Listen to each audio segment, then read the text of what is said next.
DB, Southpaw, Derek, and Irvin Too Short Martinez. There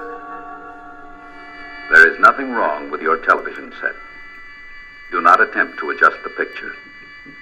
We are controlling transmission. If we wish to make it louder, we will bring up the volume.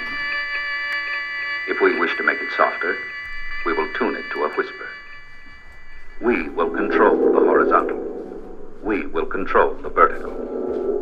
We can roll the image, make it flutter. We can change the focus to a soft blur, or sharpen it to crystal clarity. For the next hour, sit quietly and we will control all that you see and hear. We repeat, there is nothing wrong with your television set. You are about to participate in a great adventure. You are about to experience the awe and mystery which reaches from the inner mind to...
Good morning, Macon, Georgia, Middle Georgia, and everyone else around the world through the World Wide Web. This is the Morning Roast for Friday, Flippin' Friday, August 9th. August 9th, 2013. You're here live from the Doghouse with Irv, Ed, and DB, yours truly. Good morning, everybody. It's good to have you back. Mm-hmm. It's 8:04 a.m. 8:04 a.m. Eastern Daylight Savings Time in Macon, Georgia. It's a wonderful 72 degrees and sunny in Macon, at least so far, because we still have some rain coming up. Yep. It's good with a high of 91 and a low of 73. Well, how's the weather by you, by the way? Half a mile away. Same shit. Same as over here. Well, good morning, everybody. Good morning, Michelle Stacy, of course. 72 Virgin, Smell My Finger, and Vorpa by you. Good morning, everybody. Good morning, everyone. Yes, I am ugly in the mornings, noon, and evening. Yeah. So much shit is happening, dude. Yes. We're going to be talking today about some of the things that went on after the show yesterday, which I think you guys will enjoy. Definitely. Anthony, once again, on television, complaining about the pay, the Democratic fee in order to debate. You have to pay now. I mean, you talk about some kind of crap that's going on, cronyism and all that. Yeah, trying to keep people, regular folks, from running for office. Right. I guess. Another $50 on top of the qualifying fee, on top of having to pay for signs, and we got an issue with right away. We got all these Now issues. y'all know how kisses are made. Yeah. So I don't know. All I'm saying is, you. Exactly. Ooh, Michelle, you got it right. It's you. We're gonna start it with our first story, and I'm not sure. Ed, do you have that queued up yet? Well, in case you don't have it, I'll just go ahead and start off. If anyone, Go ahead, interrupt Irvin.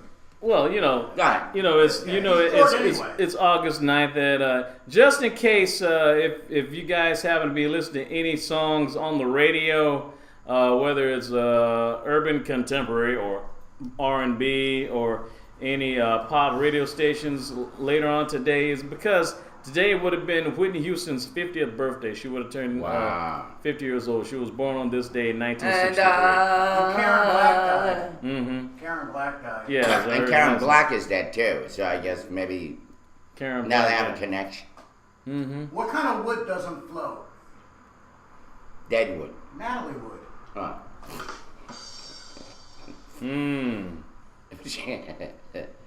Where the hell did that come from? I The don't know. words of Ed Einbinder are his and his alone, and does not reflect the views. And I'm damn fucking And proud. he didn't have anything to do with it. But. Disclaimer. I just had to put the disclaimer just in case someone starts some stuff. Yeah.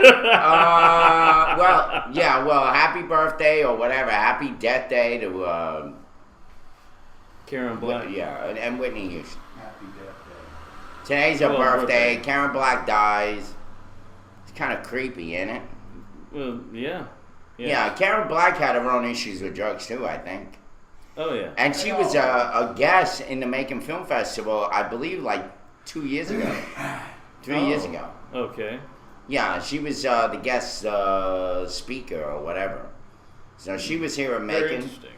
I'm sure Terrell Sandifer is mourning her this morning. And we'll talk about him as well. He's his gallery. He's putting on a fundraiser, selling peaches. The last bit of peaches that are going to come out of Georgia are now up for grabs. And so we'll see what happens with that. Hopefully he'll be able to raise enough money to donate $5 per box at $35 a box for a box of peaches, a crate of peaches, $35. Get I don't know, maybe a few dozen in there. Pretty big. Yeah. And we'll see what happens with that. Mm-hmm. We'll bring that up in a bit. We also have a story about the maggots in a sandwich that they found in one of the airport food courthouse, food court. Mm-hmm. And the guy bought some kind of a burger or something, thought that it had Parmesan cheese on it until it started moving around. Yeah, Then he realized, that'll do The it. maggots are good for you, though. well, Yeah, it's like they have a tapeworms. high in You protein. heard about the tapeworm diet, right? No. We covered that. Oh, we did. I just I didn't think it was a very. No. I wouldn't You recommend think I it. made it up. Okay. You thought I was bullshitting you, like usual. Yes. Well, Well, I got a BS and BS, so don't forget it. Well, here's Yeah. the story. Atlanta, a restaurant says it was switch vendors after a customer found a cluster of maggots on a sandwich in Atlanta's airport. Happy breakfast, by the way. Hope you're enjoying your egg sandwich. Weekly traveler Joel Woloshock, sounds like a maggot, told WSB TV Tuesday that he bought a sandwich from Cafe Intermezzo and realized the white specks on top of it were maggots, not Parmesan, when they began moving. In a statement to WSB TV, Intermezzo's president said the case was isolated and the problem could not have originated at the restaurant. What the hell is that all about? He says the restaurant switched bread vendors and not a single crumb from the original bakery remains. Yeah, right. Yeah, well, they switched them anyway. So, Atlanta Department of Aviation officials said they're distributing ultraviolet lights at Hartsfield International Airport restaurant so they can better inspect food shipments. Clayton County Board of Health says it found no citable violations at that location was inspected. Have you ever tried garlic maggots? No. Don't. I don't plan on. No, it. thank you, Ed. No. Fried maggots? No. So I don't know. Just don't know what to say about that, except, like Michelle said, ew. Mm-hmm. Yeah, Yeah. pretty bad. Good morning, everybody. Good morning, Rocco. Good morning, Tom. Good morning, Eve, Plastic Canvas. Who else is on here? The matinee.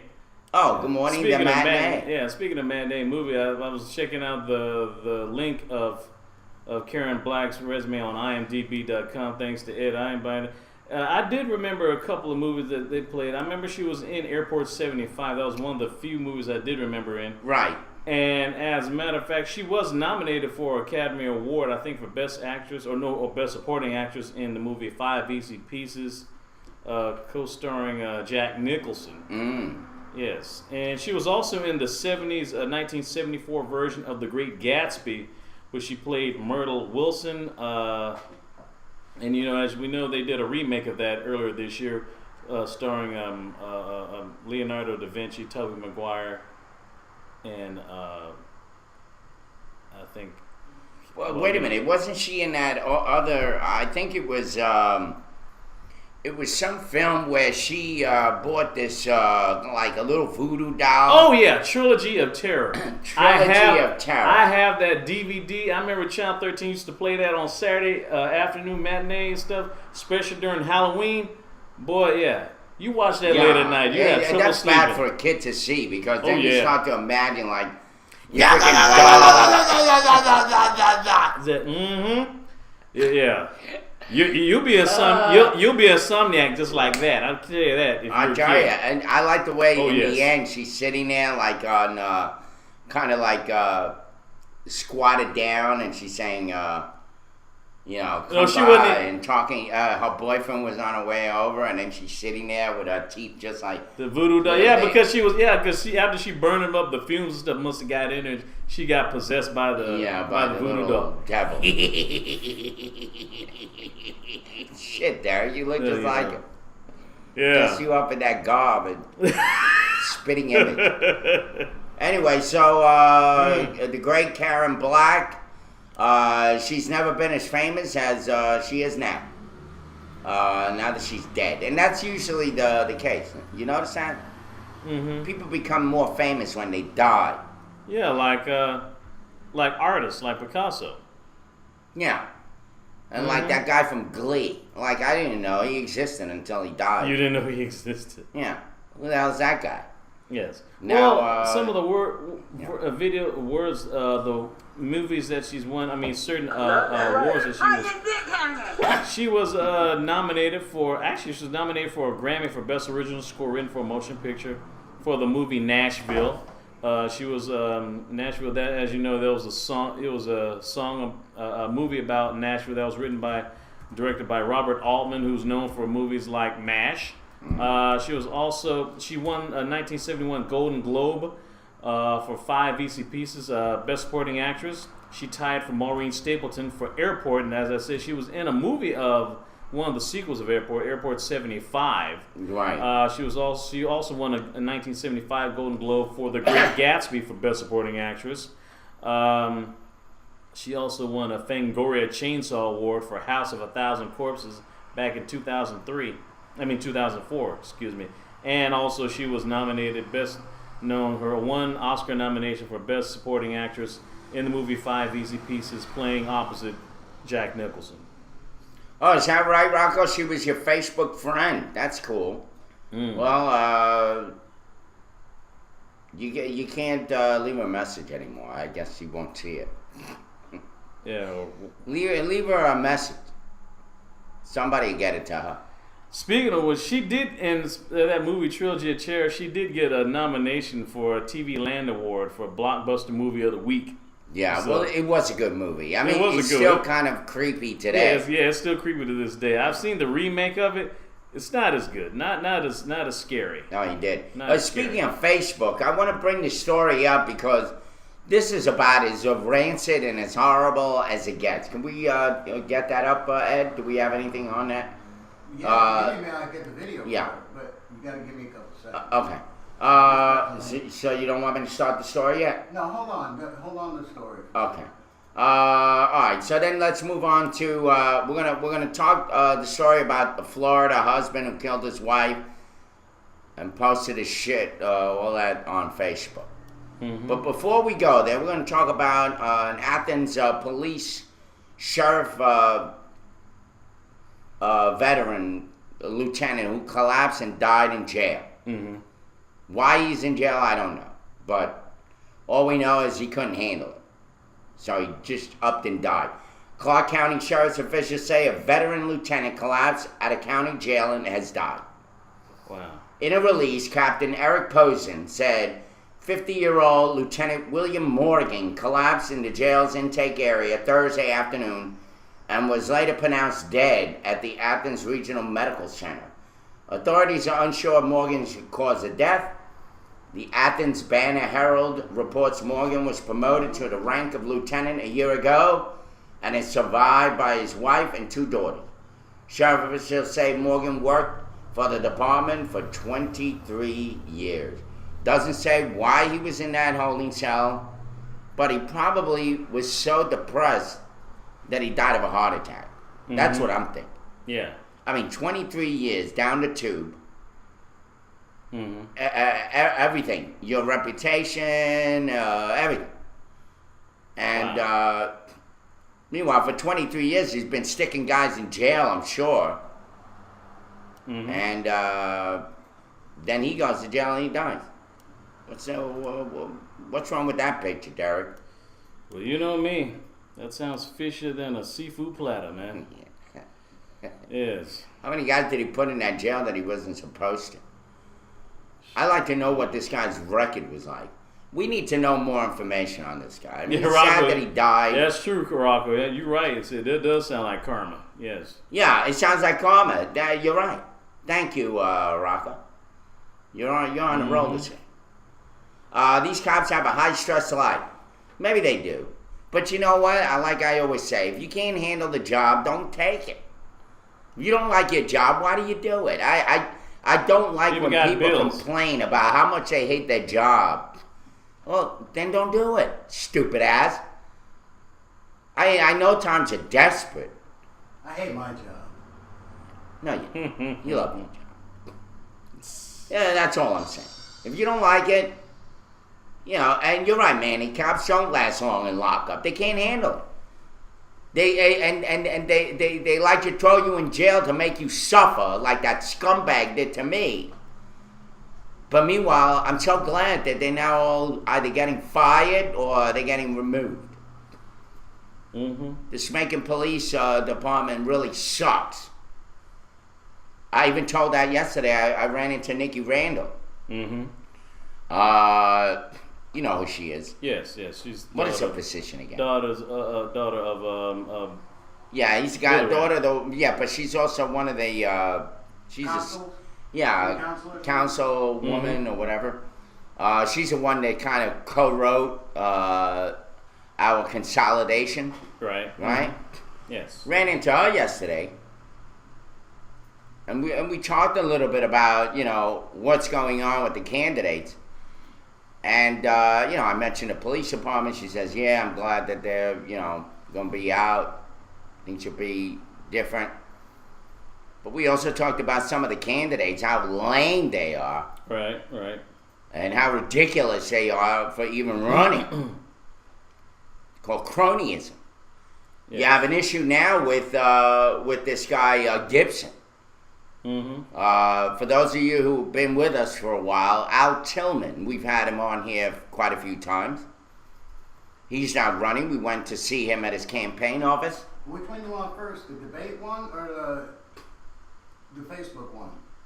All right, let's do the Facebook one, then we'll go into... all right, go. All right, here we go. And this is the Facebook, and again... Miami man apparently posted a photograph of his wife's blood-spattered body on Facebook, along with what appeared to be a confession. And here is the video to describe that better. A woman is found murdered inside her home. Now, police say her husband came to their station and confessed to the crime. But before that, he made a shocking post on social media. Team 6 reporter Mary Masihi is live in South Miami with the unbelievable details. Adam, Jackie, it's a murder scene straight out of a television drama. The suspect, the man who lives in this townhouse behind me, a guy who once had a small role in a television series, Burn Notice, apparently went to that police department today, told detectives he killed his wife inside their townhouse at 67th Avenue. Police say Derek Medina told them it began as a domestic dispute, then escalated into a fatal shooting. Police confirming they found a deceased white Hispanic female inside the home, along with an unharmed child. Perhaps most disturbing is what Medina allegedly posted on his Facebook page, a picture of a woman identified as Jennifer Alfonso, the suspect's wife, laying bloodied in what looked like a kitchen. The picture says, "Rest in peace, Jennifer Alfonso." Also on his page, Medina allegedly wrote, "I'm going to prison or death sentence for killing my wife. Love you guys, miss you guys, take care, Facebook people. You will see me in the news. My wife was punching me, and I am not going to stand anymore with the abuse, so I did what I did. I hope you understand me." Back out live, I can tell you, coming up at 6 o'clock, we spoke to some neighbors who tell us this man was a self-proclaimed neighborhood watchman who had told them he had a concealed weapons permit and that he had a gun. Live in South Miami, Miriam Masihi, NBC6, South Florida.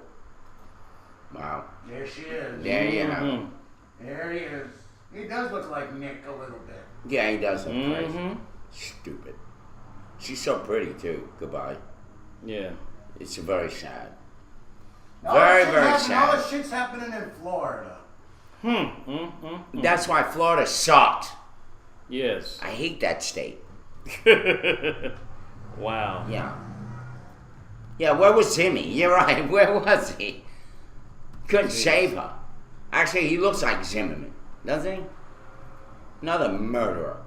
I'm freaking believing. Well, speaking of Florida and deaths and stuff, you heard about in Miami, Florida, spring graffiti is Yes. on abandoned buildings. That's as a good. I'm capital glad you offense. brought that up. There's a teen who was known as Israel Hernandez, locked with spraying graffiti on a wall on an abandoned fast food restaurant. Confronted the teen, ran, but was eventually cornered when the police said he resisted arrest, quote unquote. In other words, he refused to cooperate. He didn't have a weapon, according to USA Today. Despite this, the cops shot him in the chest with a taser, and he died from the. Okay, From the shot. well, you got more on that story because I want to embellish on that a little bit because I Okay. saw the story yesterday on the news, and believe it or not, I'm kind of anti-bullying, cops bullying people. But here's a case where I would say that the cop did not use what they call blunt force or shooting the guy. Excessive force, yeah. Excessive force. Instead, they used a taser. But the way they made the story seem, right, is like this guy was angelic and sweet and all of that. Meanwhile, he's a graffiti artist and he's destroying. If they showed his work and they start to talk about how he was proud of his work and this and that, you know what? You put yourself out there like that, you start to deface private property, and destroy it with your ugly ass graffiti. You're not a freaking angel, and they made him to look like that way. Well, to be the devil's advocate or the anti-devil's advocate, that's what a lot of Republicans and conservative people were saying about Trayvon Martin, that he wasn't an angel either. But still, he doesn't, that's still, he didn't deserve to die. Just like Trayvon Martin didn't deserve to die, he didn't deserve to die, at least through tasers, being tased to death. Even though it's kind of weird that people are getting tased. Yeah, don't tase me, bro. I know. What's even sad? This is not the first time a person was killed by police by non-pistol, by non-gun works. Right. Well, I know there was a that- 95-year-old man that was shot to death with a beanbag and stun guns by cops. Yeah, well. And August 7th, there was a story of a cop beating a woman senseless after she was caught shoplifting. There was in Oregon, police tasered an autistic girl, while a cop in Florida ran over a man with his patrol car. Jeez. In Durham, North Carolina, a cop was recently assaulted a motorist and threatened to plant cocaine on him. Yeah. This is the same police department. And yeah, all right. Well, And then in you know what Chicago, I a feel federal about that. lawsuit in Chicago accused a police officer of sodomizing a man with a gun during interrogation. Yeah. This is crazy stuff. Yeah, well, let's put it, to taser a 95-year-old, come on, that's ridiculous. Taser a 95-year-old man to death. Yeah. That's a little. Don't tase me, bro. Don't tase Yeah, me. how strong can a 95-year-old man be? Maybe if he was Caleb in the Bible. There aren't many Calebs around anymore. But Well, my nephew's named. yeah. Well, all I'm saying is, old man, did the old man even have teeth? Yeah, that's a good question. They're probably knocked out with that freaking taser. He had flying dentures. Don't tase me, bro. Don't tase me. Yeah, but this kid, going back to the story of this kid, the way they did it on the news yesterday, everybody's crying. Oh, he was such a good person, and he was an angel, and they even used the word angel. And I'm sitting there going aghast, like, no, you stupid ass. The guy was defacing property. It was from an abandoned building. It wasn't the building. No. They showed that he had defaced some property, and it looked like a storefront. Okay. And he had gold paint like everywhere. Yeah. It was awful. But I thought, according to this particular, the place that he was spray painting using the video, well, he probably was abandoned. I mean, the business was no longer there. Well, that's not what I saw on the news yesterday. And the other thing is, the fact of the matter is that even if it was an abandoned property, it's a problem because it goes from abandoned property to anything that looks really good to them. New York suffered with that for many, many years, and I used to always say this has got to be the worst thing for anybody to see every freaking morning when you get on the subway and you have all this graffiti and my mother sucks cocks in hell and all this shit written all over the place. Nobody wants to see that. Graffiti, when done right, could be art, but it always looks shitty to me anyway. I never liked it. I never liked graffiti. I wasn't ever really that impressed with Fred Flintstone. And, they try to imitate, Mickey Mouse. And they always crooked. They're not right. They look childish, amateurish. You got a good graffiti artist. Yeah. And maybe. But even then, it's just, to me, it's not art. They want to say it's art. It's not art. It's just scribble. It's doodling. Well, art is subjective. I mean, people could say, well, Andy Warhol was not that much of an artist either. I mean, hell, come on, how many doggone pictures of Campbell's soup can you do? I mean, but that's just me.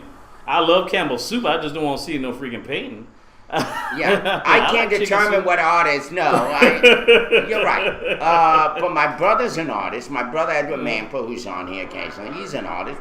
He does some good shit. I know many, many artists that actually live in Macon. And I grew up. While all these Heidi kids, Kleinite is one. Yeah, yes. Heidi Kleinite. While some people, watch cartoons and all that shit, I used to go to the Brooklyn Museum, the Museum of Modern Art in New York, the Museum of Art in New York. I always admired beautiful artwork where you look at the stroke and they look like pictures. Not this bullshit with these fat-ass letters that are all crooked. You can't even read what they say.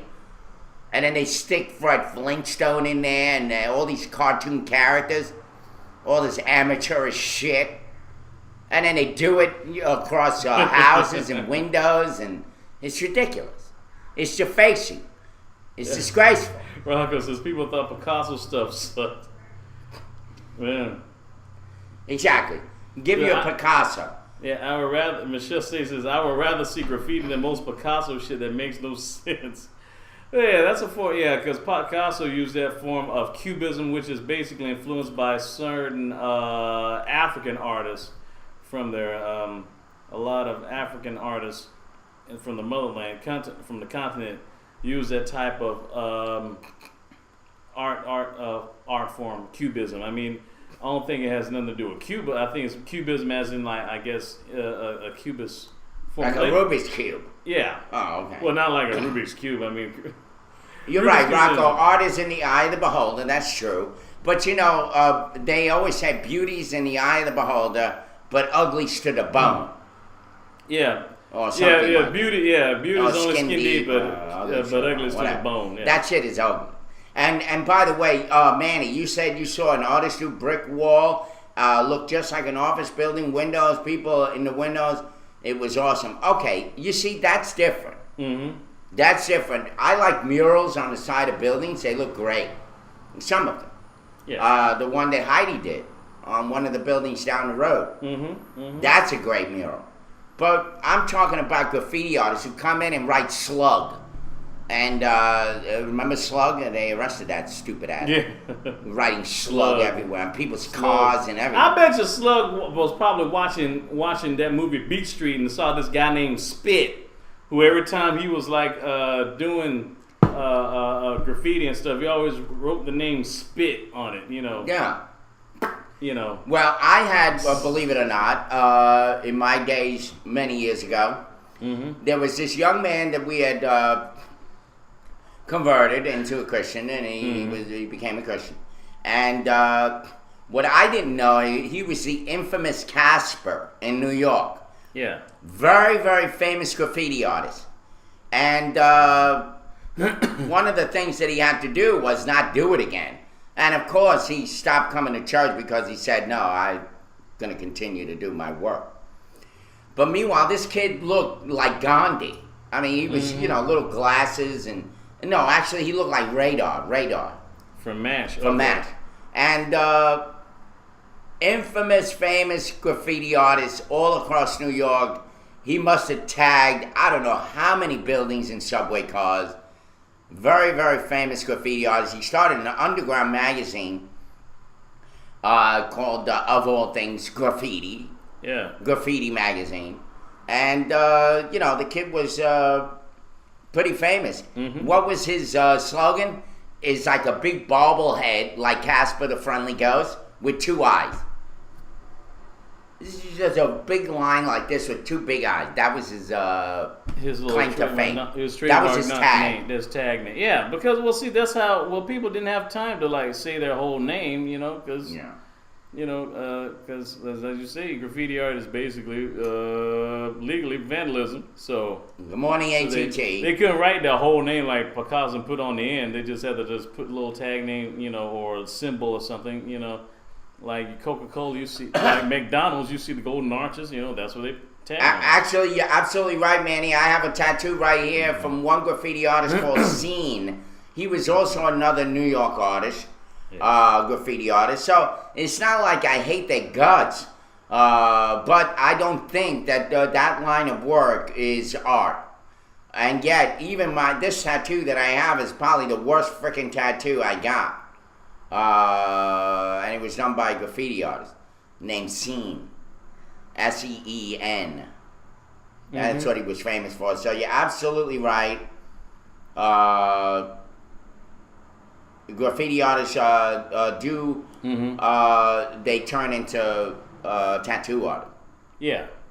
I was just reading about Cubism, and basically it's an earlier 20th century avant-garde art movement pioneered by George Braque and Pablo Picasso, joined by Jean Metzinger, Albert Gleels, Robert Delaunay, Henry Lefauconnier, Fernand Léger, and Juan Gris, that revolutionized European painting and sculpture and inspired related movements in music, literature, and architecture. And Cubism has been considered the most influential art movement of the 20th century.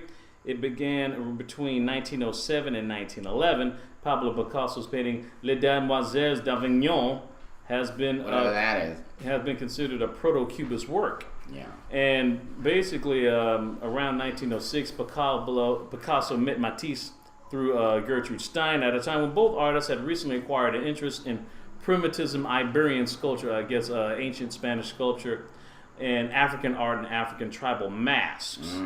So by 1907, marked by the influence of Greek, Iberian, and African art. So, by the way, Manny, Gangster Disciples, I know them. Mm-hmm. My brother, I think, was part of that whole stupid gang. But my little brother, he was into all that shit, gang banging. What do you mean, brother? Yeah. My little brother. Of course, he's in jail now. All that gangland bullshit activity that. Oh, really? There's lots of them in Illinois. Go to New York. There's a whole bunch of them there. Yeah, they. A lot of those guys are. Yeah. Dead or in jail? He was so proud of it too. It's like, what the hell are you so proud about? What's that all about? He never. It started in Chinatown. Yeah, is that right, Rage? 666. Chi-Town. Oh, Yeah. Chicago. It started in Chicago. Yeah, the MS is the other one in Chicago. Okay, all right. Yeah. The Yeah, Mexican the guys. MS. There's all sorts of. They call themselves everything. La M, La 13. Yeah, la mierda. Whatever. Anyway, yeah. So, well, hopefully they're all behind jail, and they like to get tattoos on their foreheads. I noticed that shit. I remember one guy that was in that. Yeah, la mierda. I know one guy who was in the group called La Mierda. Yeah, and let me just say this. Ew. That guy had a spider on his You're being freaking called forehead. And the reason why he did it was because he didn't want you to look him in the eyes. Would you believe that shit? You had to look at his forehead because he had a freaking right on his forehead. He had a big black spider. With no hair. Bizarre murder playing out on social media. Miami man has been charged with killing his wife after posting a picture of her bloody body on Facebook. Sorry. Hey, do it just come on. man. Freaking believe.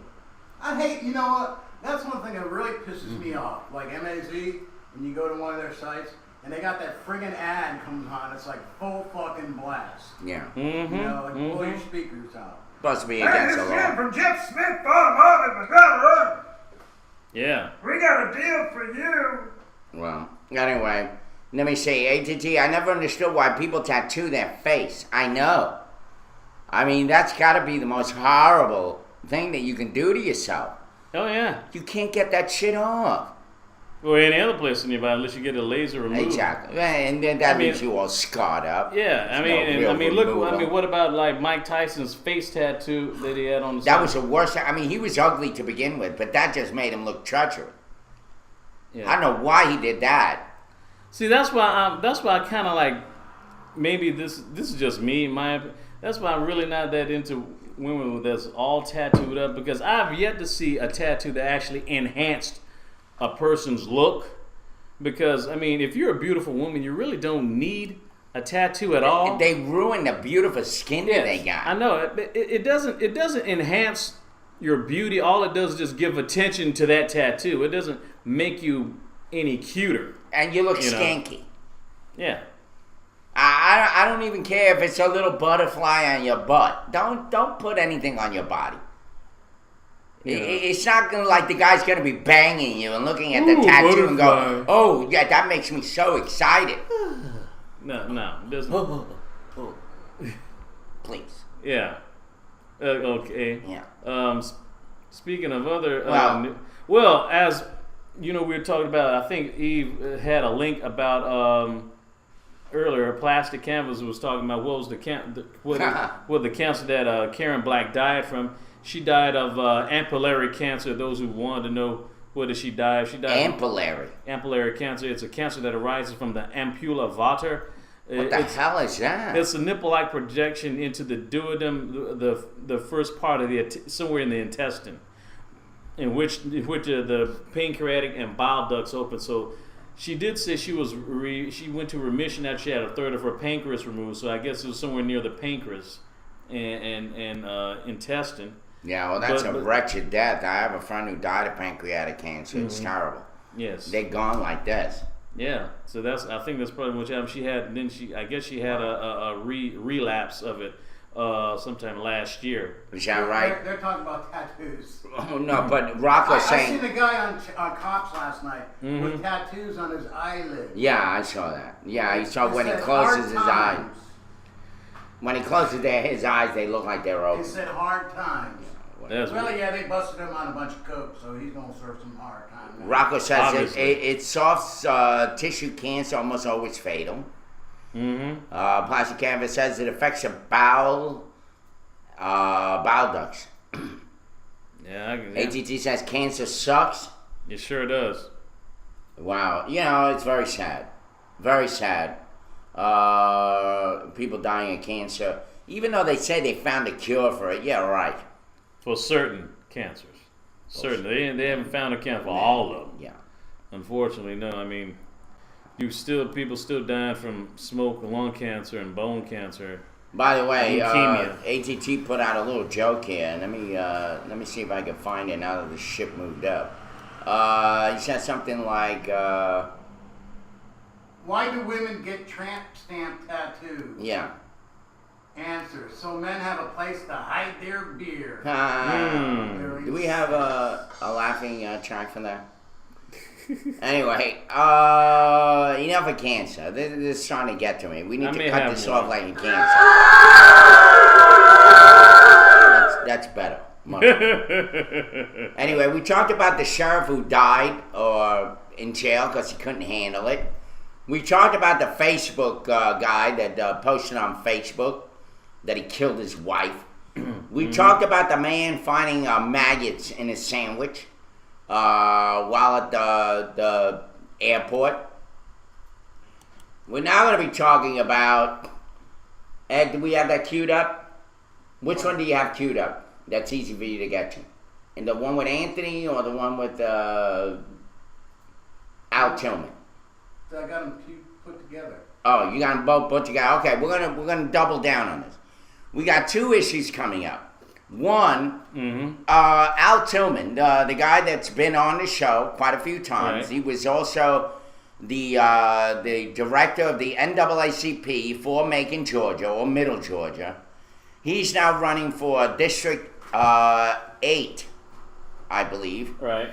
Who is against that one-eyed Timley guy? One-eyed. Yeah, the guy that looks at you straight with one eye and the other eye's casting off in this direction. Like Donnie? Yeah, like Donnie. Never mind. But yeah. And anyway, you almost got me there. And this guy, Henry Gibson, once again a big freaking crony. Yeah. Who not only is a councilman for God knows how many years, but he also runs a food truck. So he makes money, a lot of money, from the people selling what? Selling Today, heart attack. We're going to food. have Becky here switch to the smooth. And now he's coming out, and he has the gall to say this. Ed, why don't you run the video? Which one is up first? They're both together, I know, but...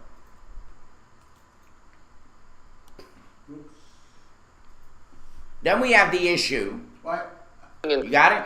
New at 11, Macon Bibb Commission candidates running in 3 districts are getting their campaign messages out tonight, even if it does cost them $25 each to debate. Tonight's debate is put on by the Bibb County Democratic Party, which recently decided it would start charging all candidates to participate. Candidates running for Districts 4, 5, and 6 all showed up, except for Robert Abbott in District 6, who said that he had a prior obligation. Bibb Democratic Party Executive Board member John Swint says in a partisan election, a portion of the candidate qualifying fee is turned over to the local political party.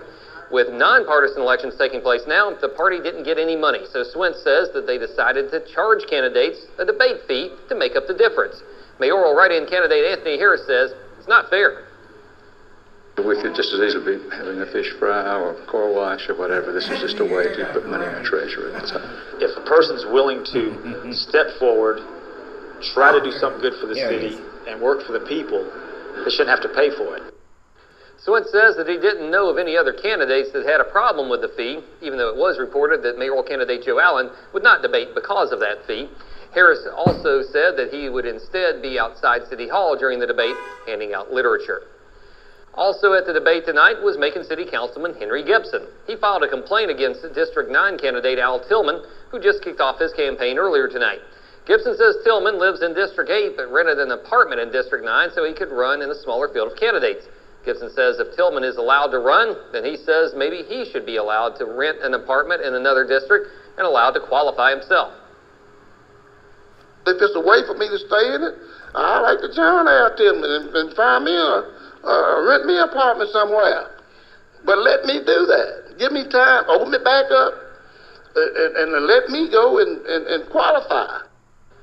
Gibson says he originally decided not to run because he would have to face off against his friend and fellow council member James Timley.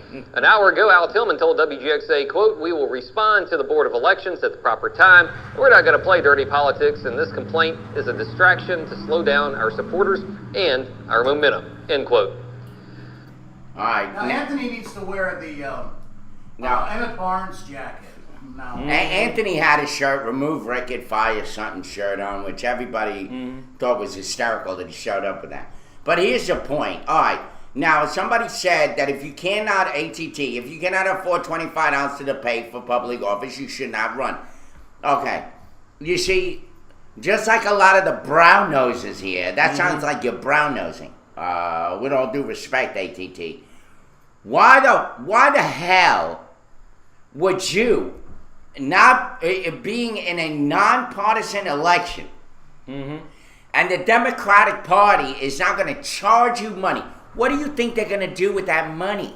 They're going to give it to a Democratic candidate so he can run. So that he can run. So why would Anthony fuel the fire against himself by providing them $25 more so they can stick it in the bank, and then when there's some kind of a runoff, they're going to give the money to a candidate that Anthony is running against?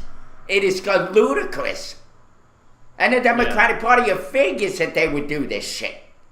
The Democratic Party here in Macon, Georgia, acts worse than the Republican Party. Yeah. And that's coming from me. And you know how anti-Republican I am. You know how much I hate the Republican. But yet in Macon, Georgia, they are worse. The Democratic Party is worse. They behave very badly here. It's called cronyism. Then you got that fat yokel, like you said, that fat tub of lard who eats half his food. The reason why he's so fat is because he eats all that bullshit that he sells to everybody else in that food cart. And then he said, "Why don't you open it up again? Like you're so special." And if you ever seen this guy in his history, everything is about him. Everything. If you're talking about the racism that happened here with Junebug, where they killed that police officer, killed him. You know what he says? Here's a perfect time that he could talk about race relations.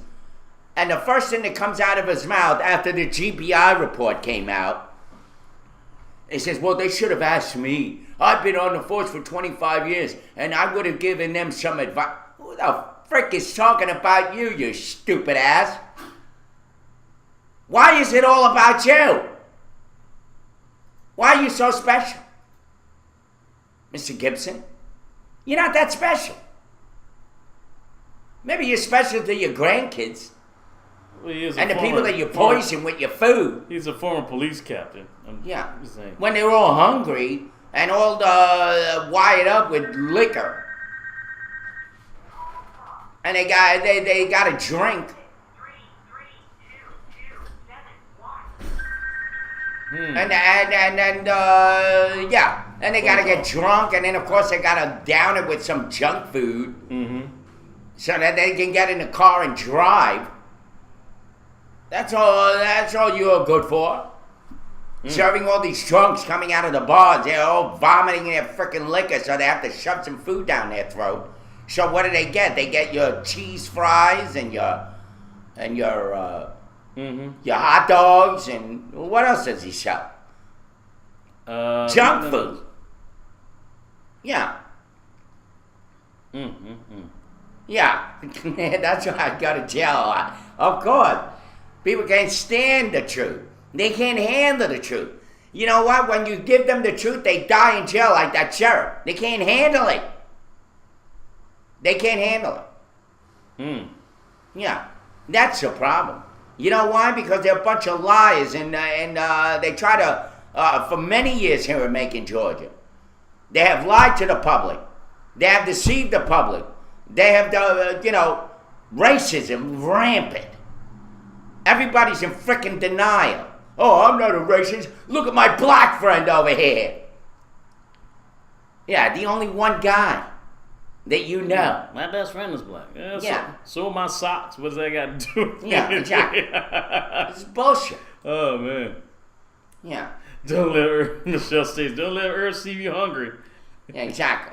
You hungry, stupid ass? No, Anyway. I'm serious. Why you eating? How dare this guy try to challenge, and then say they ought to open it up again for you? And you know why he's doing this? Because his friend Tim Lee, he said, I'm not going to run against him because he's my friend. This is the way they rub each other's back, they lick each other's ass, they're brown-nosing all the time. This is the same shit that happens over and over and over and over again here in Macon Politics. Nobody does it for the people. They do it for each other, like a gang, like a clique. And I can name them and spew them all out who are all in this bullshit together. The very same people that have held this city back now for years. For freaking years. They have held this city back and stifled it and stunted it. Yeah, that's a good word. Stunted it. Yes. Stunted their growth. Like like a gnome. Exactly. They like me. All right. You want to go there? Go ahead. They smoke their way into being short. Smoke and mirrors. It's smoke and mirrors. Yeah. That's what this is all about. Yeah. Thank you. Yeah. Thank you for that rant. What the hell? He's a fattest. I don't like it because you're fat. Yeah. You might eat me up. You might think I'm God damn it. a Snickers bar. Yeah. Smoke. Yeah, exactly. Smoke, baby. I all smoke and mirrors, these freaking guys. I mean, you got, okay, here, I'm going to rattle them all off so you know their names, okay? Yeah, tell them how you really feel, right? Yeah, oh, please. If they knew how I really felt, you know, thank God I'm not God, because I would be a horrible one. Horrible. Thank goodness I'm not a God. Yeah, but I will say this. You got Tim Lee. You got Gibson. You got Lucas. You got Fickling. Who else? Alice. Okay. The Five Stooges. Remember how many Stooges were there? There were 3. No, there were more than 3. Well, there were originally 3. You talking about Mo Howard, Larry Fine, Curly Howard, Shemp Howard, and Joe. And then they had that Curly Joe guy who was basically a second string. Well, there's somebody out there. Second, third string stooge, but I don't count him. Exactly. You know. Well, what the hell? Anyway, they're all like stooges. Mm-hmm. They all hang around each other. And you know what? When you go and talk to each and every one of them, they'll all agree with what you say when you say, oh, they're not good for the community. Yeah. Oh, yeah, you're right. But meanwhile, they're in bed with each other. The very same people that hang around with each other actually attack each other behind each other's back because they're not honest with what they feel. Mm-hmm. And you know what? They attack me because I bring the truth out. Because I tell them to their face, oh, why are you talking about your comrade? You guys are in bed with each other. You don't even wear condoms. You like it in the flesh. It's ridiculous.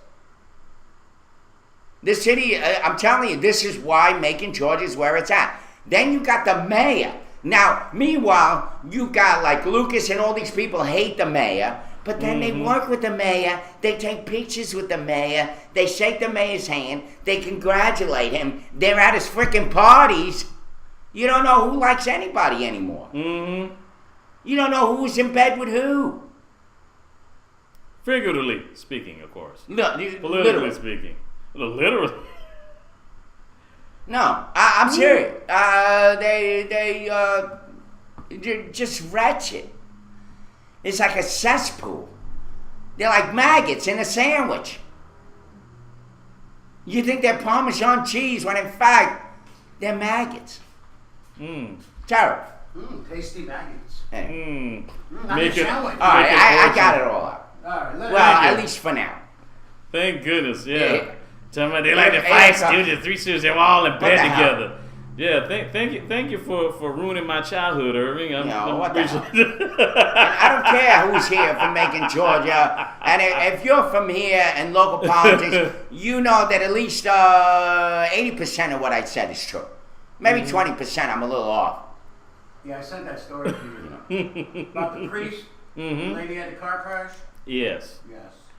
Let me see. Irv, you short dummy. Republicans and Democrats, exact same party now. The money party. You're right.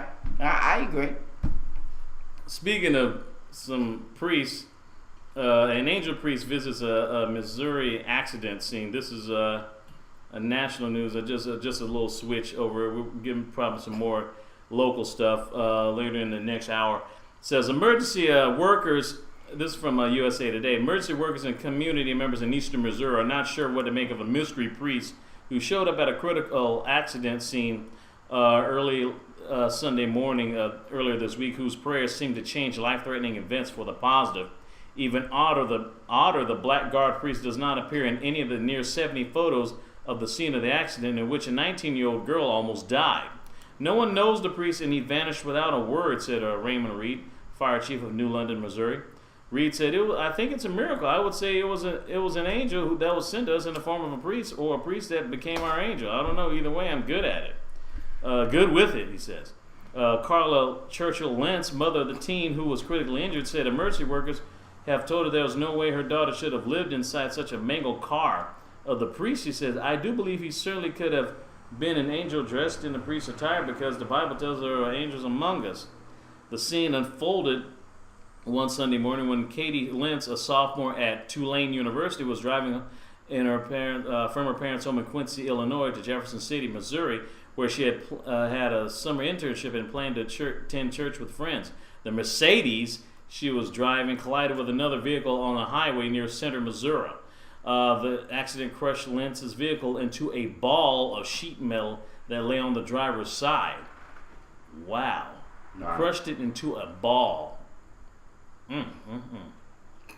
The silver-haired priest in his 50s or 60s in black pants, black shirt, and black collar with visible white inserts stepped forward from nowhere. It struck Reed as odd because the street was blocked off 2 miles from the scene and no one from the nearby communities recognized him.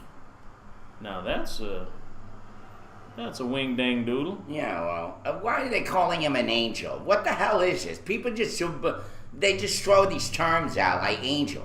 Yeah, like someone says, the 3 Stooges, they sleeping together. Yeah, exactly. No, it's the 5 Stooges. 6 Stooges. They are all sleeping together. It's the same thing. They have all this pillow talk with each other. It's ridiculous. And by the way, look at the shit that we're going through now. Now the signs are an issue. Where you put your signs up. All right? With making big consolidated government elections approaching, campaign signs are going up. And so is the awareness of local groups like Designing Macon. Designing Macon. What the hell is that? De-signing, like signing? Yeah. Like unsigning? De-signing. De-signing Macon, that's what it's about. Yeah. Not designing. I know, but it's a play on words. Who the hell knows? Who came up with that freaking idea is a moron. It's the same issue and a different time of year, all right? Every election year, this becomes an issue, and it is no different this year, says Bibb County Sheriff David Davis. We're going to see a lot more signs going up over the next few weeks. The group forwarded an email warning all candidates not to place campaign signs in the right-of-way. Yeah. Davis, Michelle, not exactly a biscuit, maybe an Egg McMuffin, but anyway, just want to let you know. Davis says the general rule of thumb for the right-of-way is anything on the street side of a utility pole. That doesn't really say much to me, I have to be honest. I don't know what that means. He says newer maintained roads has concrete markers with RW in it. Davis also says for residents who maintain their lawns up to the street on state highways, the 5 feet area from the street to their yard is also your right-of-way. According to Sheriff Davis, Department of Transportation workers usually remove signs placed in the right-of-way. State law allows anyone to remove a sign placed in a restricted area. Monitoring is a part of the sheriff's jurisdiction. Davis says if a sign disrupts driver visibility, his deputies will move it. But to be out and running down the road, going from call to call, it gets a little busy to stop and pick up signs because there's so many of them. Davis said. Davis says all signs removed by GDOT workers and his deputies are taken to Bibb County LEC, where candidates can retrieve them. Sheriff Davis says if a candidate's sign is in the right-of-way, the only person that can be cited is the person who placed it there. Yep. There you go. Very interesting. Very interesting. Well, shit that we worry about here. Yeah. You don't worry about everything else. You worry about stupid-ass signs that are going to come down anyway. Of course, some of them don't remove them. No, they're still up from last election. Yeah. Shoot, yeah. Signs. Oh, is that right? There's also is a room check at 11 p.m. on the road at hotels. If you do not room for a bed check, $1,000 fine. Wow.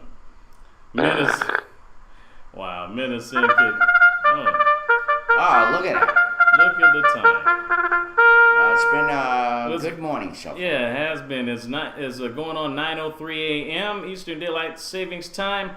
It's 73 degrees outside of Macon, Georgia. It's so far sunny right now in 73 with a high of 91 and a low of 73. You're watching the Morning Roast live from the Doghouse with Irv, Ed, and DB.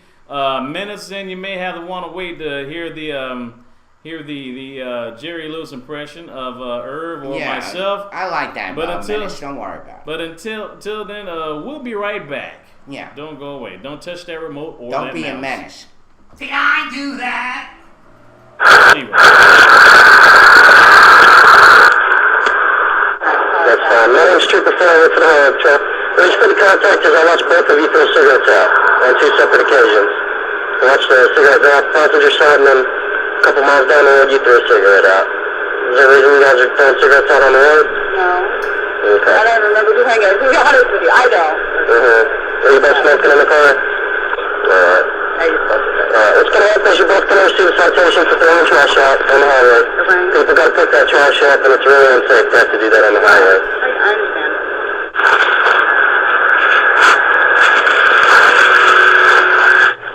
29 to 11:34 on mobile.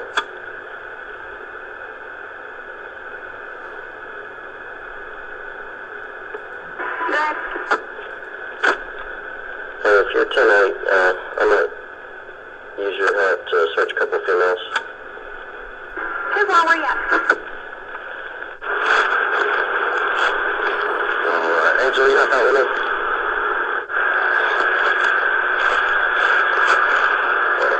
In my system. Where are you going? We were heading up to Oklahoma. Little road trip. We're going to Oklahoma? Yeah. Okay.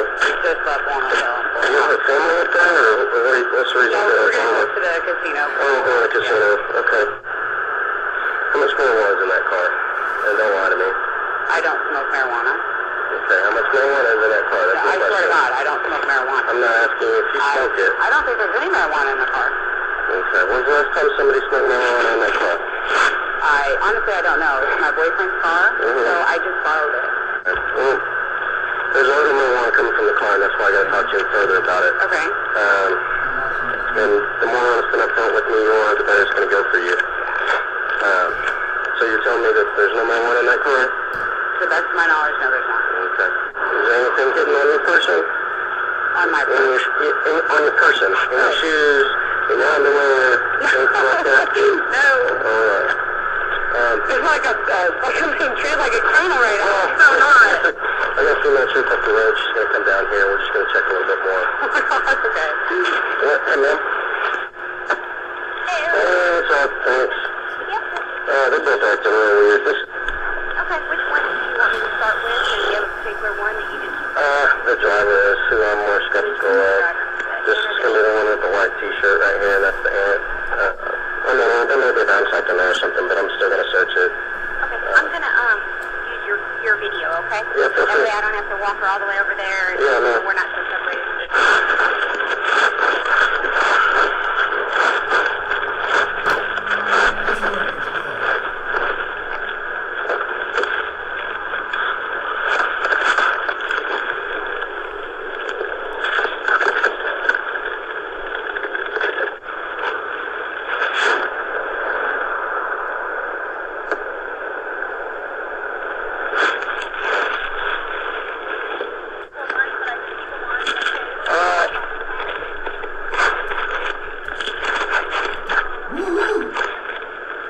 David. Drinks are on me.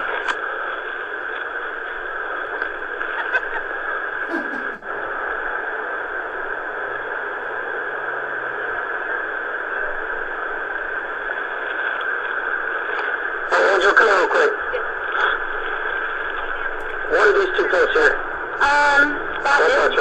That's a Centroid. That's off of one of my Purostat that was just took off. What are they for?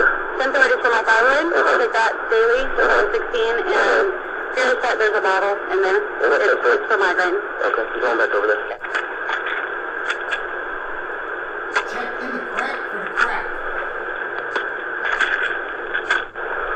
Woo-hoo!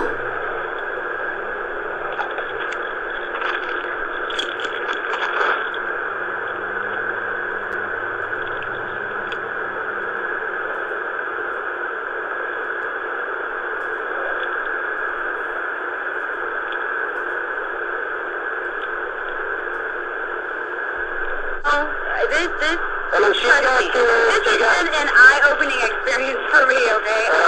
Never been pulled over, never searched like this. I was like totally violated over there a few minutes ago. I had a finger in my ass, and a finger in my coochie, and this is so embarrassing to me. This is because somebody's a daily smoker in that car, okay? And you can attribute it to that. Yeah. And really never drive it. Go have a seat in the car. I'll be up there in a minute with your warnings, okay? Okay. You can get in.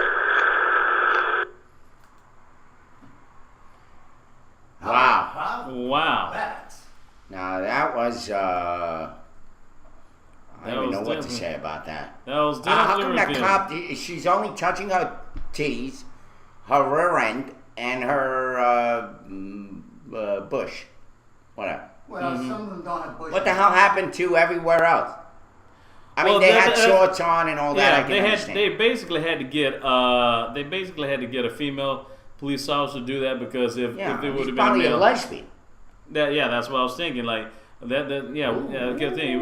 Having Why a that female double- cop to search a female suspect doesn't always be the best, thing. Because whether she's a lesbian or bisexual. So Whatever. Who How about that? All I know is that didn't look right. That didn't look like a real search. It looked like she was feeling her up.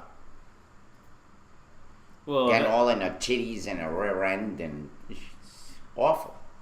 Well, that's where a lot of people remember that woman had a gun hidden in her vajayjay a few months back. Remember that? Yeah, it must have She been had a to find it struggle.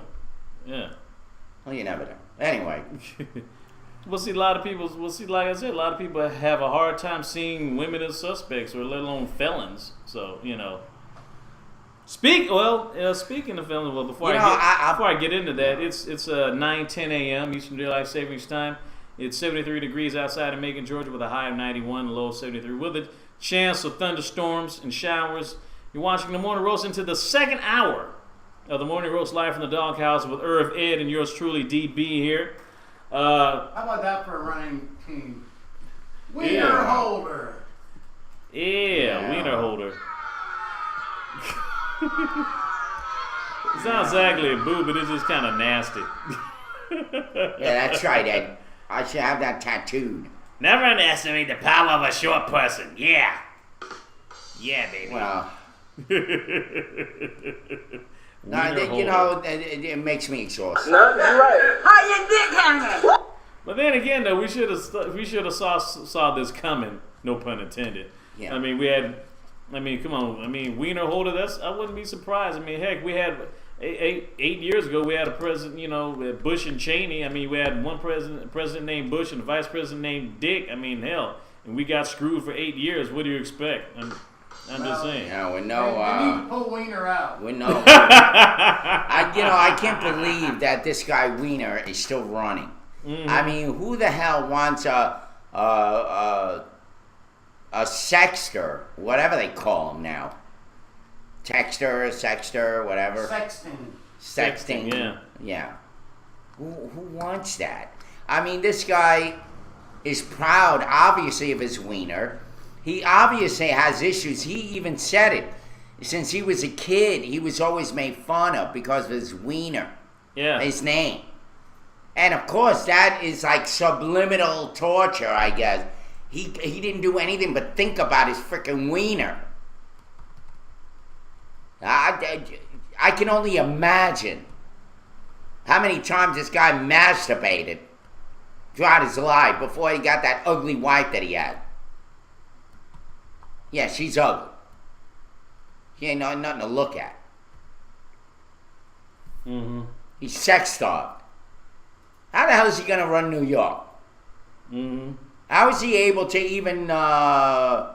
Exactly. Sexing is for people who are too lazy for the real thing. Yeah. Well said. No, not too lazy. Just can't get it. Yeah. Rocco says, hey, Earth, she ain't ugly. Well, I guess like you said before, Rocco, beauty is in the eye of the beholder or whatever. Yeah, but sometimes you need to check your eyes and see what you be holding. Yeah, exactly. Yeah. Sometimes you need a wake-up call. Yeah. What? You did. Yeah, there's his wife right there.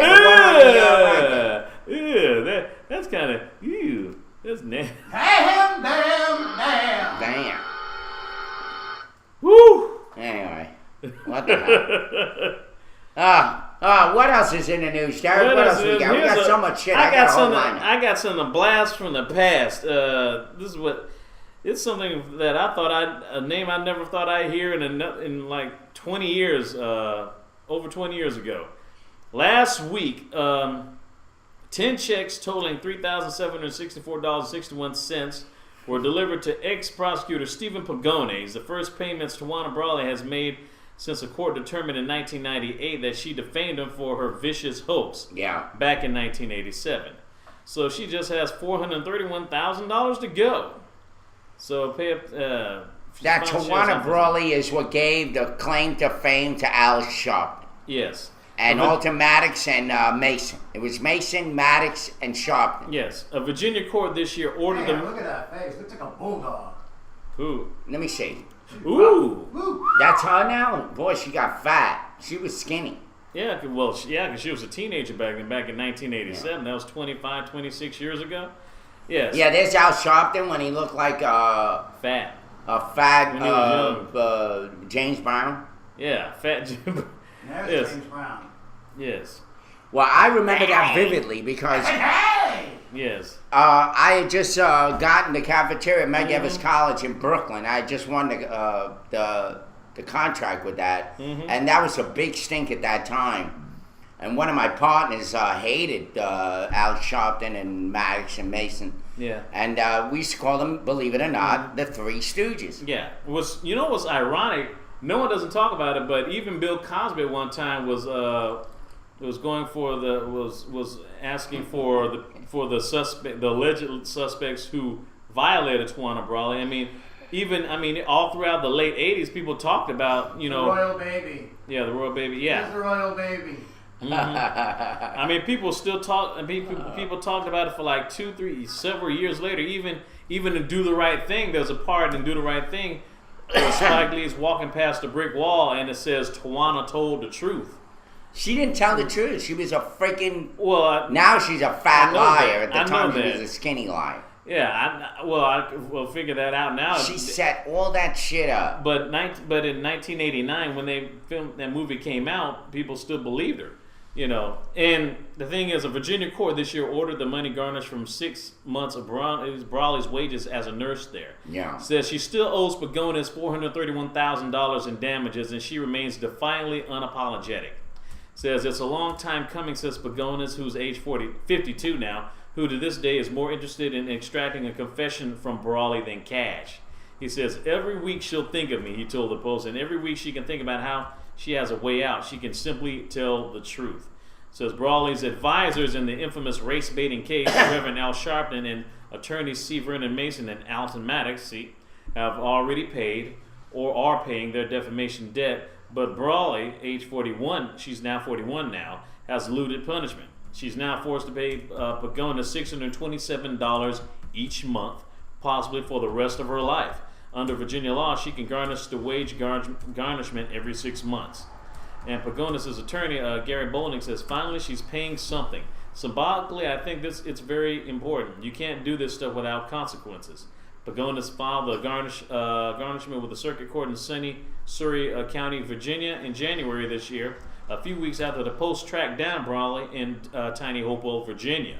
Before the Post came knocking, not even her own co-workers knew that she was the team behind the spectacular, controversial 1987 case.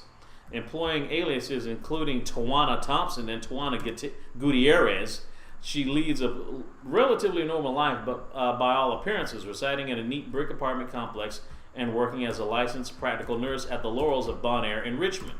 She's also raising a daughter, according to a neighbor.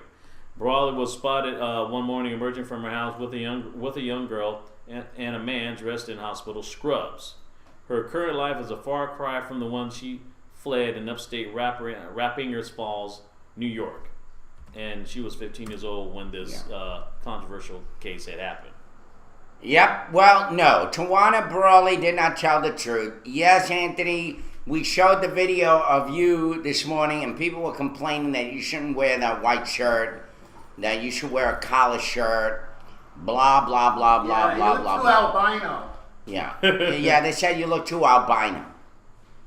Yeah, it's on my Facebook page already. I also hit that fat Gibson guy, for his disgraceful cronyism. You know all those people, Anthony. They're all in bed together. I keep saying that. All of them. I named them all, right? Mm-hmm. Yeah. The 5 Stooges. Yeah, the 5 or 6 Stooges, whatever they are. Yeah. The $25 for what? And I explained to the audience, because some of them said that any candidate that can't pay $25 to debate shouldn't be in the race. And I said, wait a minute. That's bullshit. Why would Anthony or anybody give $25 to a party when it's a nonpartisan election, and all they're going to do is take that money and give it to some candidate of their preference, which is a candidate against you, because you're not even liked by anybody here. There are people, there are 2 extremes in this town. Mm-hmm. They either like you or they hate you, because they don't love you. There's no freaking love here.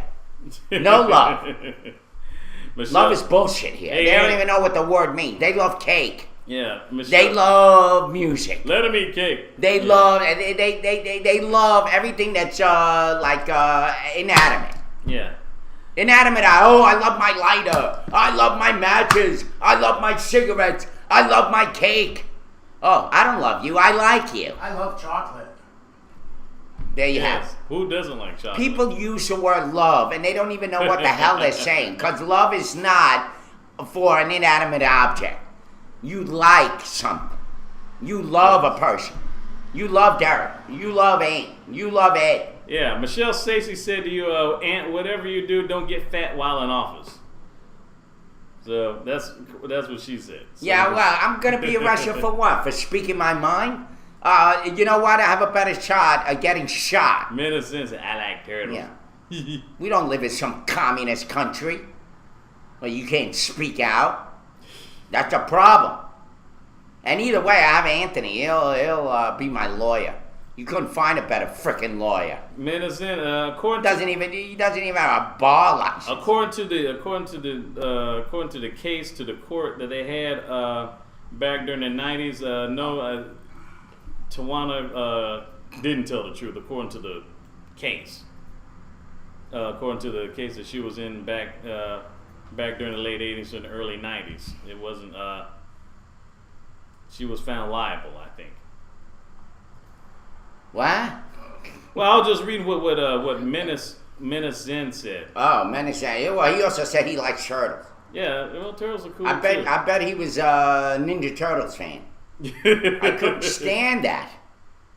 What, you don't like turtles or you don't like ninjas? I never liked the Ninja Turtles. I thought they were stupid. The whole idea was like some guy in LSD came up with that shit. What, like 4 turtles that some guy on drugs. learned ninjutsu, and they had all Italian Renaissance names. Yeah. Raphael, Michelangelo, Donatello, and I'm not an angry little fella. Leonardo. Yeah, Leonardo. Hey, Ray 666, with a name like that, you're the last guy that should be saying, I'm angry.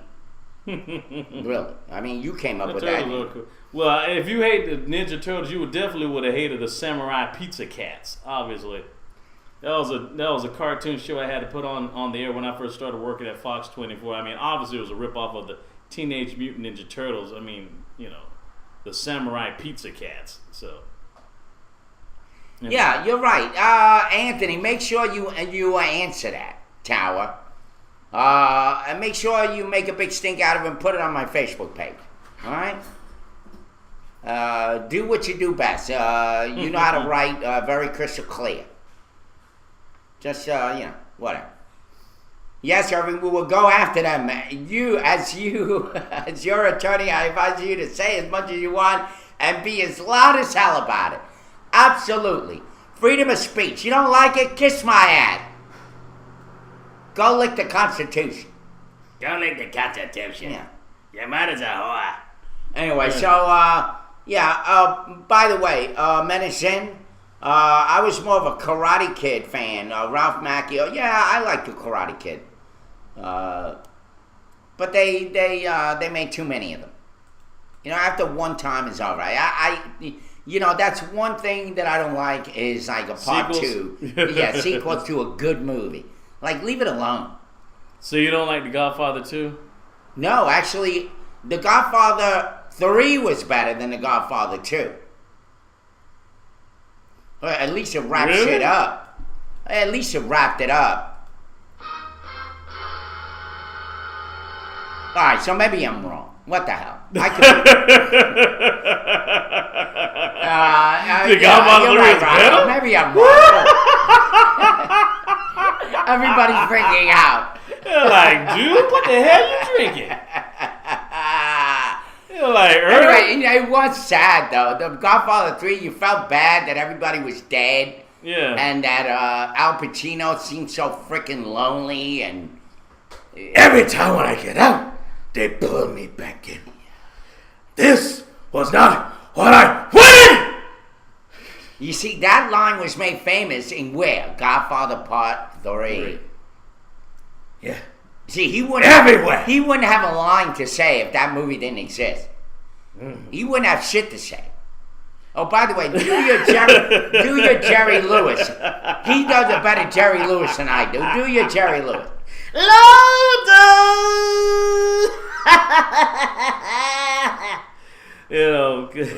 Somebody loves somebody long time. Let me take it away, Dean. Everybody loves somebody sometimes. How the hell did that guy ever make that show business beyond me? Well, tell the people in France, they love him. I mean, Jerry Lewis is a god over in France, just like he's worshipped in France, just like David Hasselhoff is worshipped in Germany. I mean, go figure. Wow. ATT, that's what I'm trying to do, man. That is what I'm trying to do. I'm trying to get some voiceover gigs like it's not even funny, man. By the way, it's another bullshit excuse. You're right, Anthony. It is another bullshit excuse because going back to David Kuzno, one of your opponents, he's a good friend of ours. He said that you had to pay, and all of a sudden you're going to be in. You didn't pay a frickin' dime. What the hell's all that about? Everybody's all confused. They don't know what the hell they're doing. Nobody knows what they're doing. They're making the shit up as they go along. And that's the problem with the city. Nobody knows the truth because everybody's afraid to speak out on what the truth really is. Because they don't even know what the truth is. That's why they're afraid to speak out. They're not sure. Oh, let me not say something and look stupid. So let me just stay quiet and whatever comes around. Whatever the ground rules are, I don't care. I'm not going to abide by them anyway. It's ridiculous.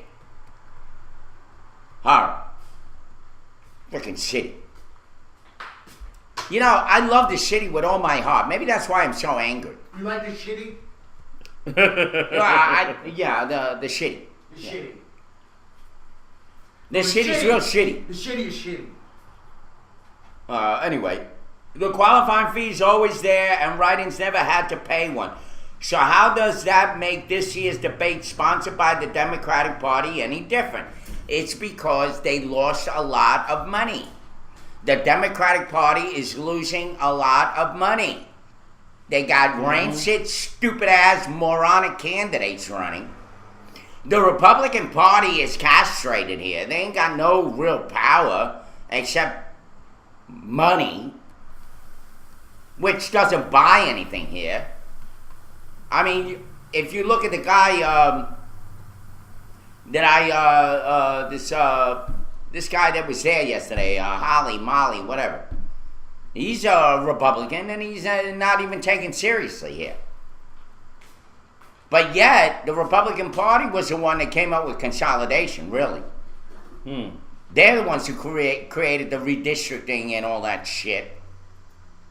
And of course, everybody had a party, and I'm sure they had their hoods on, burning crosses, when the Supreme Court basically knocked down the Voting Rights Act, when they gutted it out.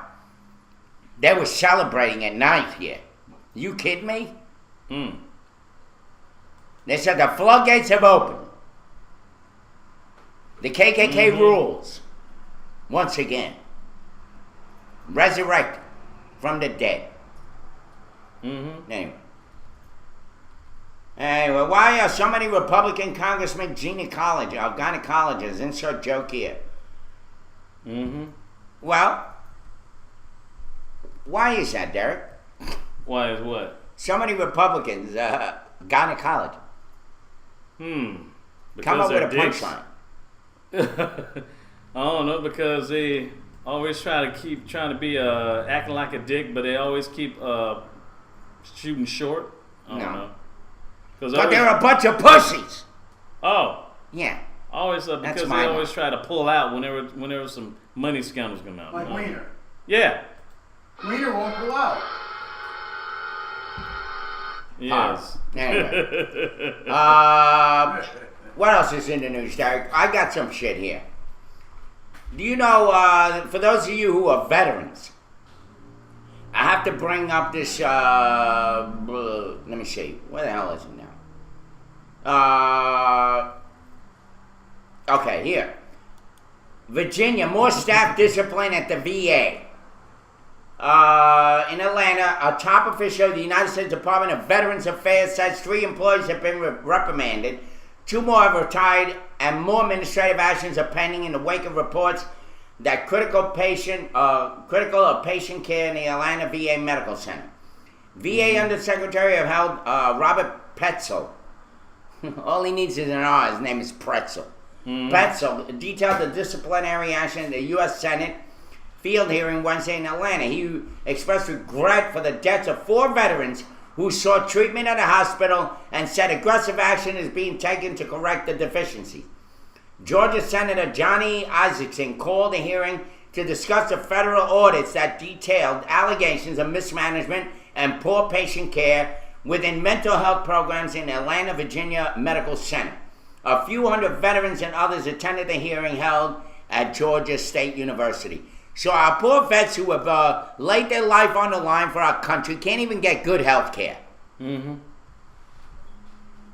had to put them in a mental institution. The hell is that all about?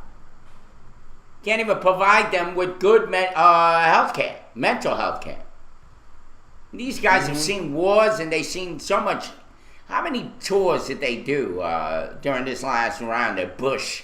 With his bullshit claim. Some put people, these poor guys when they talk about tour, they usually go like 12 months to 18 months. So it's usually at least a year.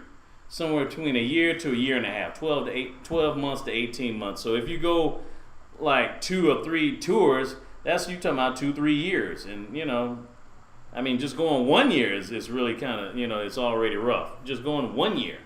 So it's kind of messed up. Yeah. Anyway, by the way, Ant, we know that this is all bullshit. That Swin is trying to swindle all of us with this idea that they didn't pay and Meanwhile, they did collect. Even David Kushner went in on a horse and paid with silver coins. Y'all remember that. So this is all bullshit. Yeah. Mm-hmm. So, yeah, just making it clear, swindled, I liked it. Yeah, that and you should write that. Mm-hmm. Swindled. You can have that line. Yeah, that's a good one. They're trying to swindle us. Bingo. Yeah. Rocco, what about the plumber that had to ensure you didn't die from polluted water? What the hell is that all about? Some crazy stuff going on. Yeah. And anyway, so to our vets, I'm with you on this. It's a horrible thing that they're doing, a total, absolute, disgraceful disrespect to those who protect our country, and the reason why I'm able to sit here and rant and rave and not worry about the KGB or some communist scumbag coming through my door and arresting my ass. Mm-hmm.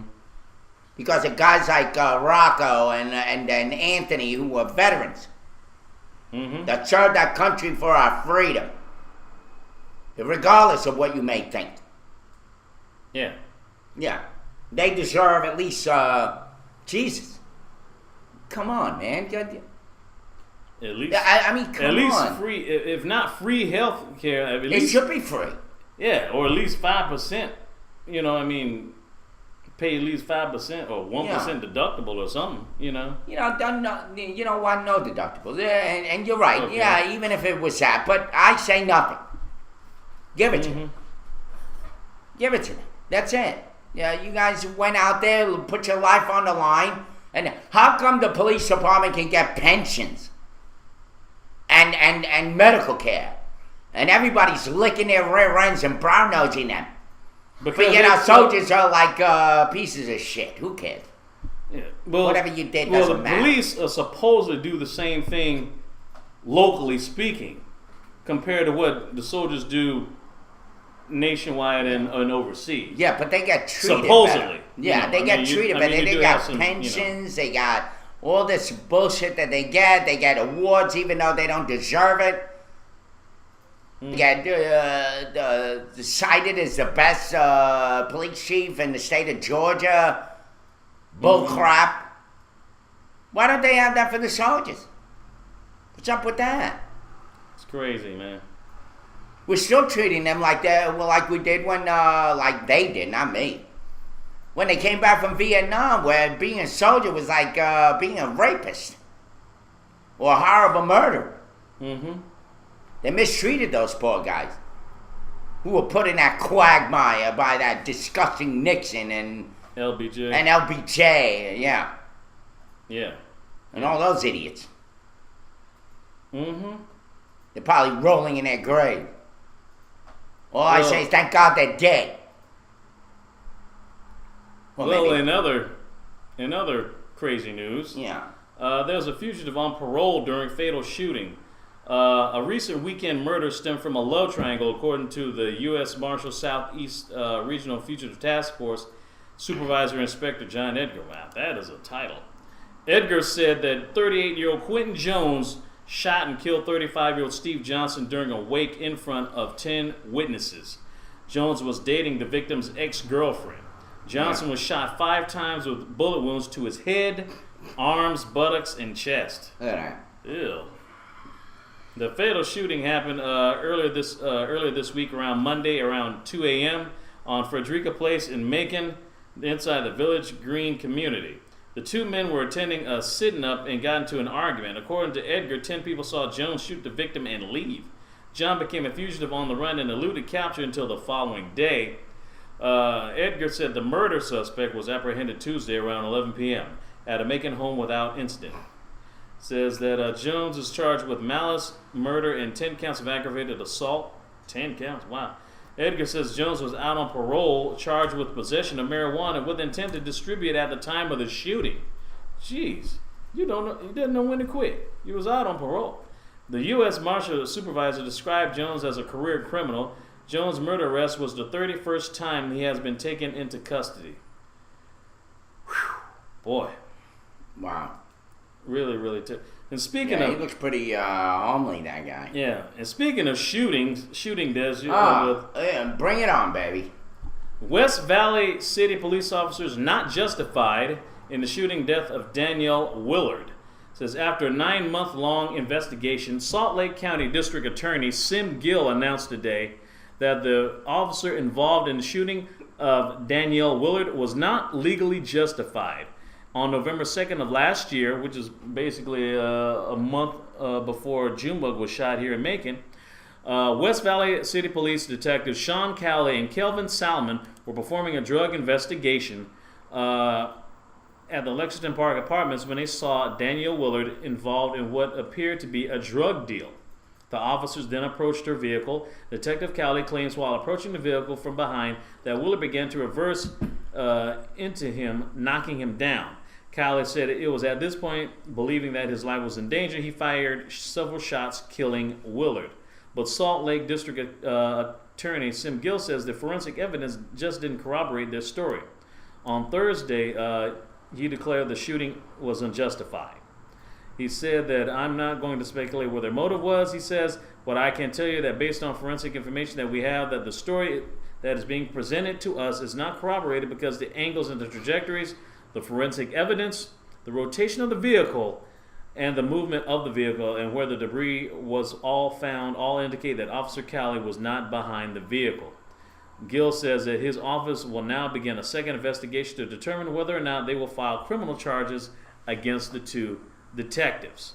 Willard's parents also filed a civil wrongful death suit in federal court in June of this year. Both Cowley and Salmon remain on administrative leave. Goodbye.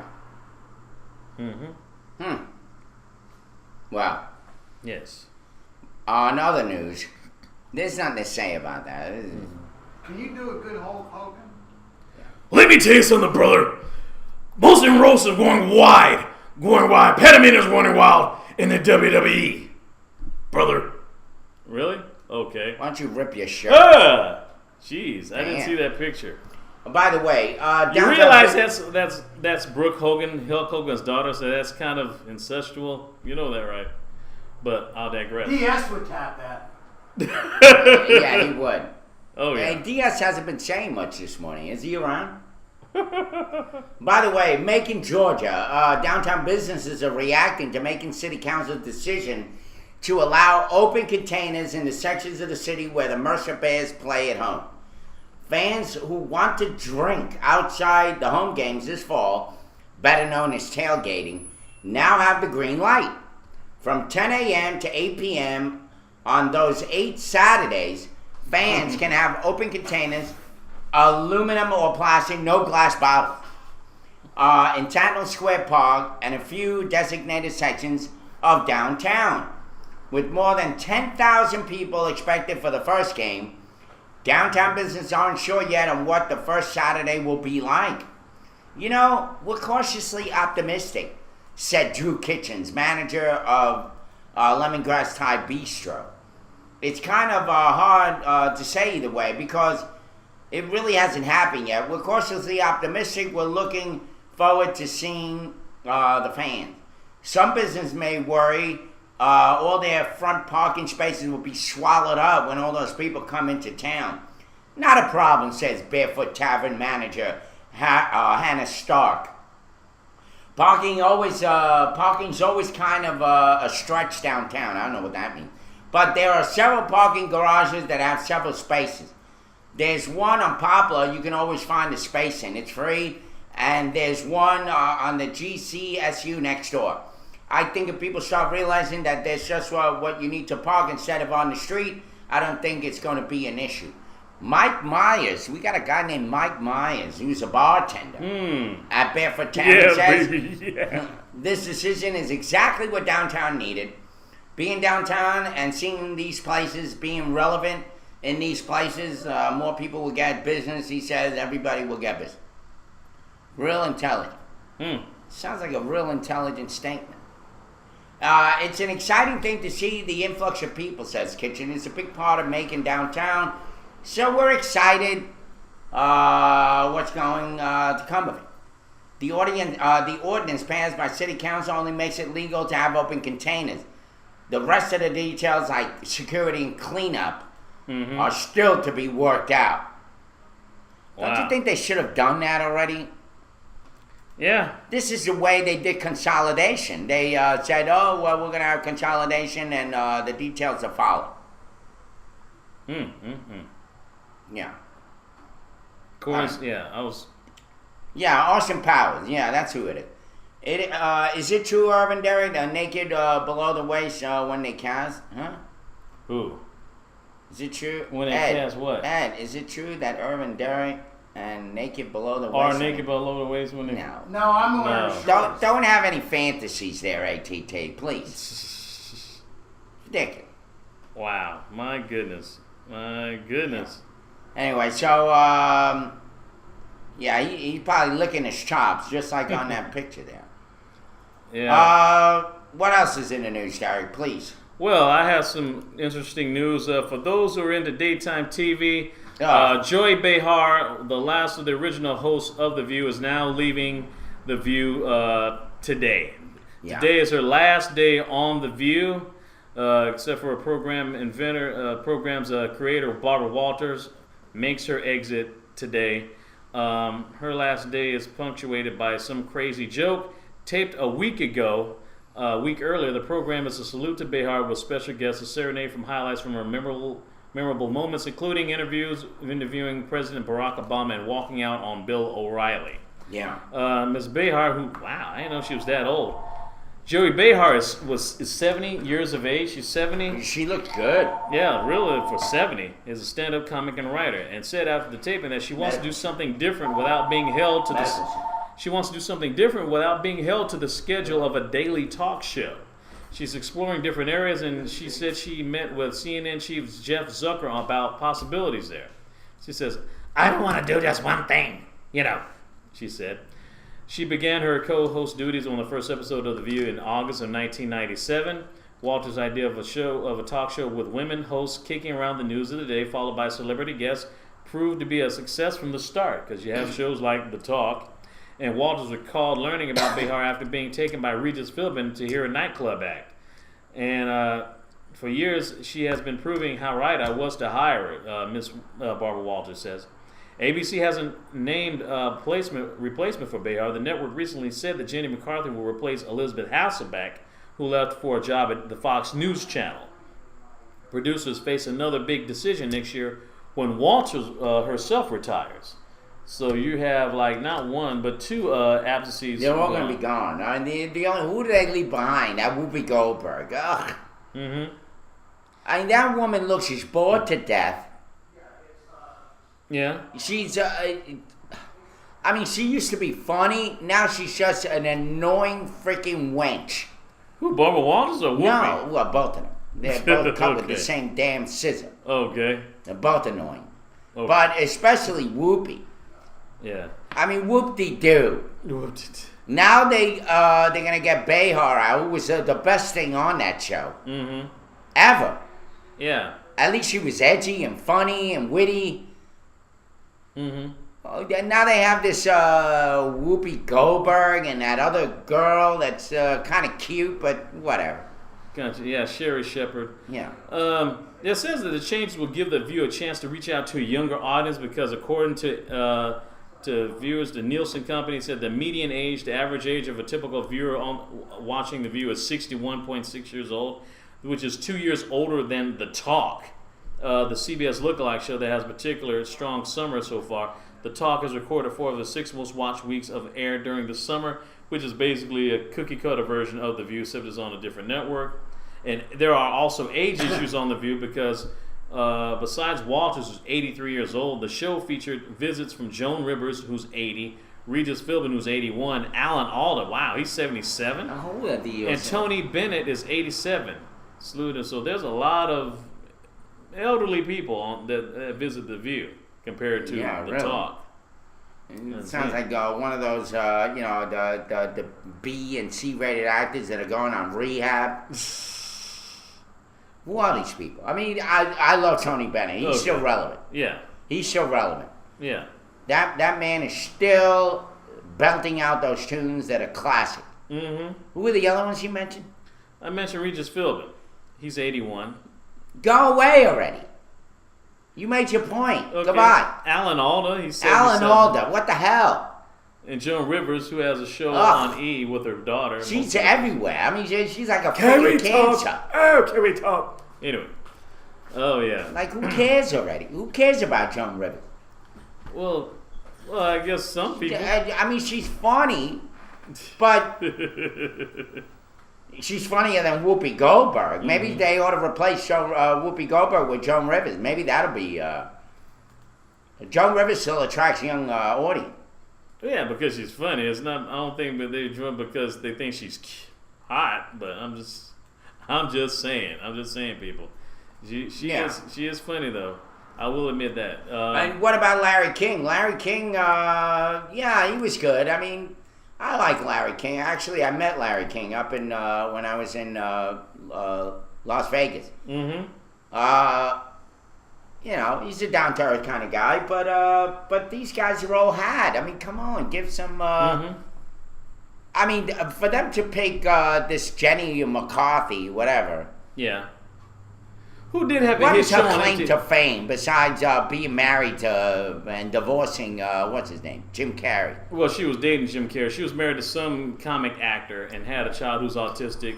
You know, but she's mostly known for being a former Playboy playmate, and she had a hit show on MTV called Singled Out, which is kind of like just a Gen X version, 90s Gen X version of Love Connection, basically, pretty much. Yeah. And that's pretty much her claim to fame. You know. Yeah, she was best on Star Trek. You're right, Whoopi Goldberg. Mm-hmm. Yeah, and you're right. She's become a cranky old fart. Sitting there all with haughty eyes, like hating every guest that she had. Yeah. Or trying to be controversial when all she being is a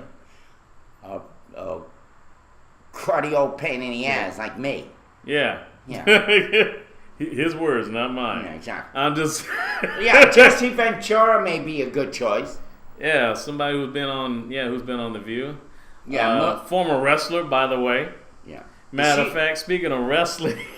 that was a really good match between Bully Ray and Chris Sabin that was on Impact Wrestling on Spike TV last night. Very good. That's on Thursday nights at 9 p.m. from 9 to 11 on Spike TV. Matter of fact, tonight you're gonna have Sci-Fi Channel's having Friday Night SmackDown of WWE, which will be from 8 p.m. to 10 p.m. tonight. Just for those who are wrestling fans. And I guess on to real sports. Of course, you know, there was a nice little doubleheader from the NFL. There was some games that was on, at least one of Monday night preseason sneak preview where you had the Atlanta Falcons playing against the Cincinnati Bengals. Brian Banks, he did have his NFL debut. He hope he'll be able to gets to play a little bit more, so he'll be on the permanent roster when the regular season starts next month. You're right. Anthony's right. He says, I don't give a shit. You do. Keep it to yourself, man. I'm doing my sports here. Good morning, Donnie Curry. Oh, Donnie's on. Unfortunately, the Falcons weren't successful, you know, like the preseason game actually counts, but they lost to Cincinnati Bengals 34-10. However, the defending Super Bowl champs, the Baltimore Ravens, dominated in their preseason game against the Tampa Bay Buccaneers, killing them, knocking them out 44-16. Yeah. Wow, I'm so excited. Also, in other sports-related news, the slate joins a growing list of publications no longer using the Redskins name. The name of the Washington Professional Football Organizations, which is known as the Redskins, for those who come to the story late, continues to provoke ire against among those who believe it is disrespectful, outdated, and or classless. But since it's clear that the team owner, Daniel Snyder, has no intention on changing the team's name, opponents of the Burgundy and Gold squad have decided to use other ways of protesting the team's name. Yeah. Says several publications have stopped using the name Redskins altogether in their coverage of the team. Add slate to that number as the website announced it will no longer use the name in the article entitled The Washington Blank. Fill in the blank, obviously. The article is lengthy but well worth a read. Writer David Plotz threads a rhetorical needle acknowledging both the team's history as well as the outdated nature of the name. The Redskin name, the plot's note says, was not originally a racist designation, but instead an honored and connoted bravery. But time passes, he continues, the world changes, and all of a sudden, a well-intentioned symbol is an embarrassment. Yes. It is an embarrassment. Mm-hmm. Listen, I'm with Rudy Foy. He says, "Hail to the Redskin." Yeah, I mean, I don't have. But you know what? I love the team. I like Joe Theismann. You know, I like John Riggins. Like Doug Wims. Yeah, you know, Riggins. Yeah. Sounds like a disease. I got Riggins. and it gave me red skin. Yeah. Yeah. And in other news, the PGA Championship that's going on right now at Oak Hill, Lee Westwood and Adam Scott are tied for number 1. Matt Kuchar and Paul Casey and Robert Garrigus are tied number 7. Phil Mickelson is way down on the list. I can barely find his name anywhere. And Tiger, sheesh, are they still in the? They may be in the top 50 or something like. Yeah, Tiger Woods is tied for 47th place. Jeez, boy, you a long way down, along with Vijay Singh, Ryan Moore, and Chris Kirk. Boy, this is going to be a long game. Did you hear that? ATT says, I saw that during the game, the home team fans started chanting Detroit is bankrupt. Oh, yeah. Mm-hmm. It is. Yes, most definitely. It's like a third world country over there. Yeah. Trail of broken tears. Mm-hmm. Like I said, PGA Championship is started yesterday, August 8th. They'll be playing throughout the weekend. It'll end on the 11th. Also, Schwarzer wins his 17th game for the Detroit Tigers. Yeah. They'd win their 12th straight victory. And also in other news, the NCAA is getting out of the jersey selling business. How about that? The NCAA president, Mark Emmert, said yesterday that it would stop the practice immediately after reports this week that team jerseys and other teams linked to individual schools could be found on its own website by searching for specific player names. And Emmert said that during a conference call with reporters, I think seeing the NCAA sell those kinds of goods is a mistake. It's not what the NCAA is about, so we're not going to be doing that any longer. The NCAA is being sued by former players and a handful of current college players in federal court over the use of athlete images and likenesses. And just this week, ESPN reported that the NCAA is investigating Heisman Trophy winner Johnny Manziel for allegedly being paid to sign memorabilia, which, if true, could jeopardize eligibility as a violation of NCAA amateurism rules. Emmert said the commercial site won't be completely removed because there's still a market for generic NCAA apparel. He said the NCAA had hired another company to run the site, shopncaasports.com. It's getting really hot. I guess a lot of people, because of the EA Sports has taken NCAA off. NCAA has taken off the list of EA college sports, college football. A lot of former college players, whether in some current, are ticked off that they're not getting a cut of the deal, even though they're supposed to be amateur players. But we know the NCAA, that is, college football as well as college basketball, and even to a small extent, college baseball, and even some of the women's sports like gymnastics and women's basketball. They are huge money makers that earned revenue for their respective colleges. So what do you think about that, Irv? What do you think about that, Irv? I think it sucks. Actually, I got Donnie Curry. Yeah. Sending me a message. Mm-hmm. So I was reading that. Okay. Anything sports related? Is it sports related? Yeah, it is sports related. First of all, that's all why are these guys not allowed to sell sports memorabilia and all that? Is beyond me. This is the same shit that happened with OJ. OJ tried to get it back, of course, and he deserves to be in jail for murdering that woman. But not for, this is why he went to jail, folks.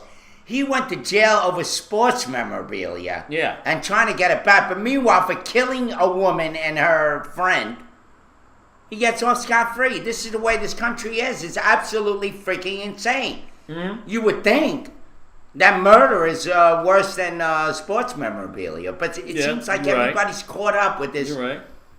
And look at what happened with Rose, Pete Rose. Yeah. For betting on a game, and he's banned. Betting on his own team, his former team. Yeah. I mean, that's ridiculous. And you know, he's banned for life in the baseball hall. He can't get in the baseball hall. But meanwhile, Alex Rodriguez, that drug addict and womanizer, juicing up. Yeah. Well, that pretty boy. He thinks he's all that pretty. Yeah. Gets 211 games, and then he gets to play anyway. Yeah, he got. He actually been thrown out of there. Actually, he did get the plate last night against the. He's already 2 games in. Mm-hmm. He played the next day after the same day or the next day that they banned him or whatever, and then because he's on appeal, and then he gets to play again, and yet he gets away with it. Yeah. You know, what the hell is wrong with the double standard here with sports? They're all screwed up. Yeah, man, it's crazy that way. I guess one last look at sports. I got like I said, the Tampa Bay Buccaneers lost to the defending Super Bowl champions Baltimore Ravens in preseason gameplay, 44-16. The Atlanta Falcons lost to the Cincinnati Bengals, 34-10. The Cleveland Browns beat the St. Louis Rams, 27-19.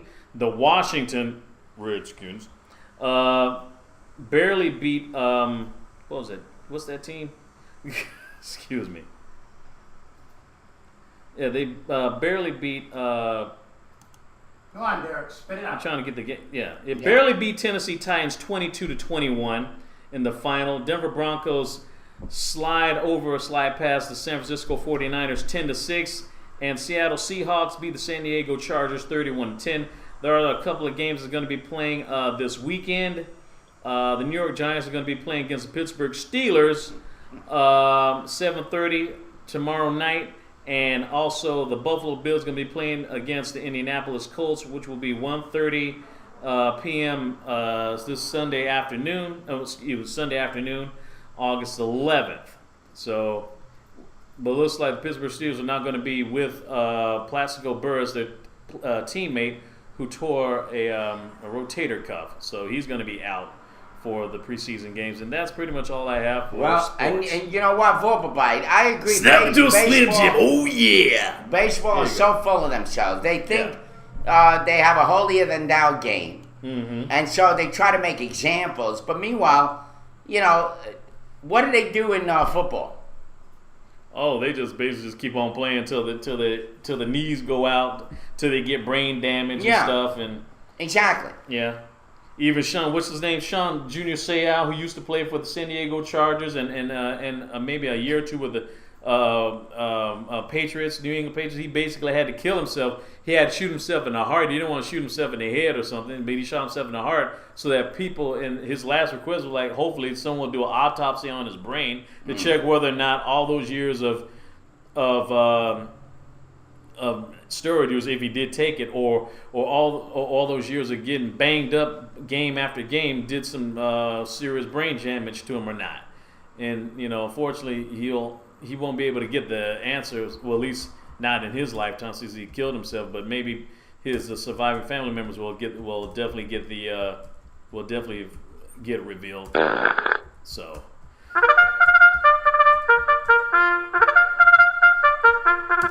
Well, we got another break. But by the way, baseball, yes, I think people should be back. I think they should ban this guy, Alex Rodriguez, and should Mark McGwire and Sammy Sosa be allowed? Well, they already retired anyway. Yeah, so it doesn't really matter at this point. All right, we'll be back. Abnormal, you're right. We'll be right back to watch Mona Roast. Brandy Riddell was punched in the head and face while being questioned for shoplifting by a Davenport police officer, while another held her legs, all caught on video at the Von Mauer store in Davenport. I was asking him, why was this happening? Why was this going on? I was crying, I was screaming, begging for somebody to help me, anybody. Riddell was taken to the hospital, then jail. She says she's lost 60% of her vision from the blows. He hit me 4 times. He did. Yes, he did. Not Jacobson, Officer Crow. The officer, Scott Crow, said in his report that he hit Riddell because she bit his finger, but the video shows him lunging at her, hitting her with both hands, making contact first. I admittedly bit him at that point, yes, because I had tried everything else to get some help, and nobody in the room, be it the Von Mauer people or the officers, would do anything. Riddell says Officer Crow copped an attitude early on when she was on the phone with her baby's father, a man well known to police. And he's like, oh, you're associated with him. And I said, yeah. And he said, well, this is about to get really ugly really quick. A case of police brutality, open and shut.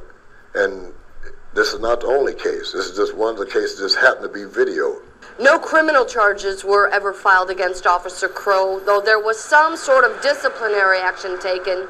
The chief isn't saying exactly what that is, and he remains on the force here today. This is a case where our policies were violated, we investigated it, and we instituted discipline accordingly. Can't tell me how he was punished. I cannot. It's a personnel matter, and we do not discuss or release personnel matters.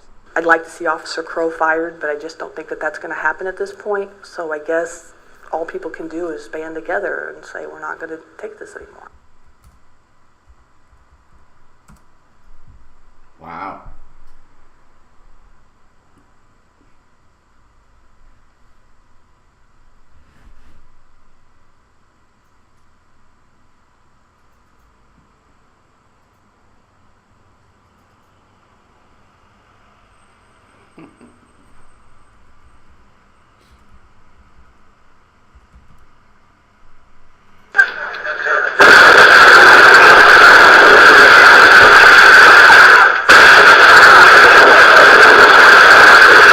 Incredible video. A tourist bus in China is hit by a semi-truck. The bus driver thrown from the vehicle. The shocking video from inside of the bus.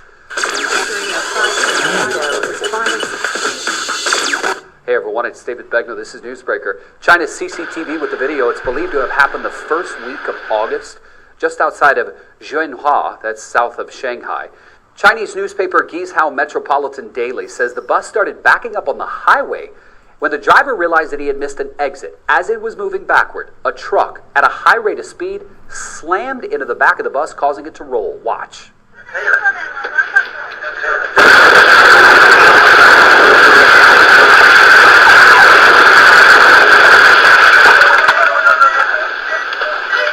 You see the bus driver and a passenger thrown from the bus. Miraculously, they both survived. Now watch what happened to the passengers.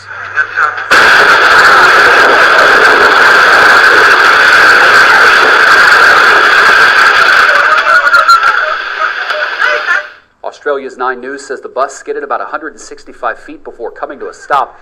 23 people were injured in the crash. The driver of the semi, the only person who died. We talk every once in a while about human sexuality courses, and generally when this comes up, the reason that it comes up is that a student in the class has usually had a problem with something that's being taught. We talked previously about classes that had pornographic videos shown as part of the curriculum, and obviously every once in a while a student will have a problem with that. So we have another very ridiculous human sexuality course that's being offered. And so Karen Royce, who is a former Western Nevada College at Carson City student, is filing a lawsuit with the U.S. District Court in Nevada against the former teacher who was doing this human sexuality course. And the reasons for doing it are so amazing. So as I'm reading these stories normally, I will mark off ridiculous quotes that I want to read. And the problem was that I was marking off almost every line because this class, based on what she says, was insane. So just to give you an idea of some of the stuff that was going on. On the very first day of class, Kubistant, who is the professor who is being targeted by this lawsuit, tells the students that he will increase their sexual urges to such a height that they won't be able to think about anything other than sex. You can't say that to your class, I wouldn't think. That's really funny, but I don't have a problem with that. He was naked while saying it. No! I'm joking, obviously, but you can't say that to your students. Like, look, maybe he was trying to be colorful and funny. Maybe he was cracking a joke. Is this high school or college? This is college. Okay, I'm totally fine with that statement. That's true. I guess tone is everything. Yeah, it is. It's all about tone. Like, if he was being a pervy wanker, he's like, yeah, I need to think about sex every day. If both of his hands were behind the lectern when he was saying that would be questionable, but it just sounds like he was trying to be animated and fun. Yeah, that's possible. You're right. You have not rested your case yet, so tell me the rest. No. I'm gonna say one thing in defense of your position before I continue reading the ridiculous quotes. I should point out that the student in Speaking of wanking, actually, we have an additional thing. So let's see. The final assignment explicitly asks students to write about topics including, when did I begin an early exploration of my genitals? Describe any sexual abuse. You can't tell them to describe sexual abuse, especially because I should point out the student in question in this lawsuit had been sexually abused before. Oh my God. How did I lose my virginity? Did I experience a homosexual outing phase? And what challenges were associated with that? That seems fair. Describe personal promiscuity behaviors. And have you ever cheated, and how do you feel about it? No, come on. Do we have like a consensus here? Like you're not supposed. Guilty. In class. Guilty. Not in class. Like the very first thing that the woman complained about how he said, oh, this class is going to make you think about sex nonstop. It's maybe a little tiny red flag, right? Yeah. But the masturbating, the journal about your sexual fantasies, Have you that's been abused? way too much Yeah. information to be sharing with a professor. As and I'm required curious, assignments. and also, you're essentially creating a record of your sexcapades. And you don't want that. Like, that's a horrible, horrible idea. For him to do something like that. That's supposed to be the personal diary. Yeah, it's an invasion of privacy. Although if the student is willingly sharing that information, I don't know if there are legal issues there. But bad idea. Yeah, it's one thing to tell them on day one that the class is going to be so hot they should bring a change of pants or something. It's another to make them masturbate for the class. But in all fairness, and because we have to present a balanced investigation of... How about that? Mm-hmm. You're getting kinky in college. Oh, gee, like that's a mystery. Please. Come on. Well, by the way, Ant, you still on? Let me see. Is you still? Yes, you are. By the way, I just want to read you the current post that Al Tillman put out, and he mentions you in it. He said, "Thank you. I am so proud to have so many people from different parts of town come together and help us officially kick off our campaign. Mm-hmm. All I can say is, wow. Special thanks to Isaac Lightfoot, Big Snipe, Daryl Jackson, M.G. Tellis, Florence Camp Allen, Faye Walker Alexander, Nikki T. Randall, Dexter Hargerbrooks, Mike Cranford, Lee Martin, Anthony B. Harris, AJ, DJ, G. Kel, Kin Chit, Brenda Hutton, Frank Dixon, LJ Malone, Jerome Sonny Spoon, Mary Dixell, Sharita, Tawana Threat, and so many that came by. Yeah, it looks like Threat. Yeah. And so many who came by our headquarters to say hello. There you have it. Yeah, there you have it right there. Crazy. Yeah. Thank you, AT. Yes, we are number one. Yes. We are number one. We have been number one now for quite some time, for whatever reason that is. Because God people only like knows. us. Yeah. Hopefully. And they like us or they like to hate us. One or the other. Wow. But I will say this. Thank you, Volpa Bite. I love that little flag on there. That's really cool. How do you get that, by the way? Yeah, I'm still trying and to figure out Martin, how you 3 get those kisses to emoticons. you. Yes. What else? You know what? Let's go down the roster and say hello, since we had so many people come on after my rampage. Yeah, we had hello to Earl Big Skill and Michelle Stacy. Good morning. The Matinee, Plastic Canvas, 72 Virgins, Abnormal, Acid DJ, ATT, Is This Real? Leonidas. Yeah, the Master Meatball, Mike Banning. That's a meatball, son. That's cool. It's a spicy meatball. Yes, Modi Princess, Nature. Mike Banning, don't forget. Yeah, him. Mike Banning, and also Nical 3000, Rage 666. And Nature. Yes. Woo! Are you the Nature Boy, Ric Flair? Hopefully. Yeah. Rocco. Smell My Finger, Snow Spark 5, Unix, Vorpal Bite, Zappa 1, Martin 3, Menace in, Pretentious Bite, Rudy 4, and Tower of London. Yes, very good. Welcome all to our wonderful shoe. But anyway, Master Meatball, 71 Virgins now. I have we're one in the for last breakfast. 50 minutes of our broadcast.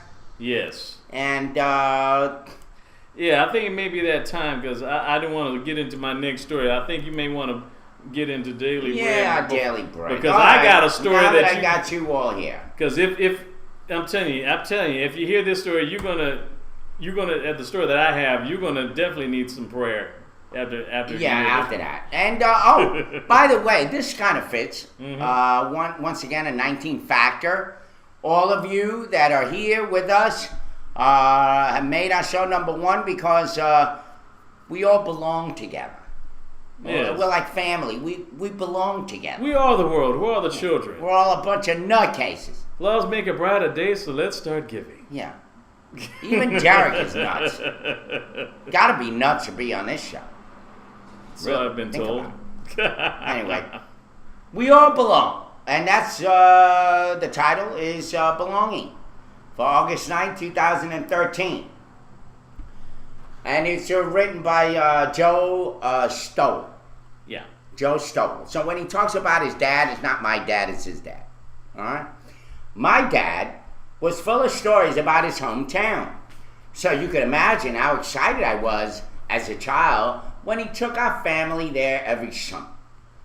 We fished at St. Joseph River together and visited his boyhood farm where all of his stories came to life.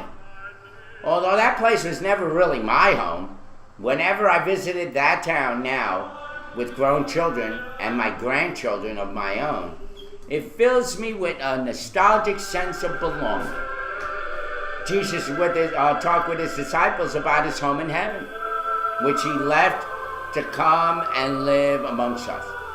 What a joy it must have been for him to tell his disciples, in my Father's house there are many mansions, or in other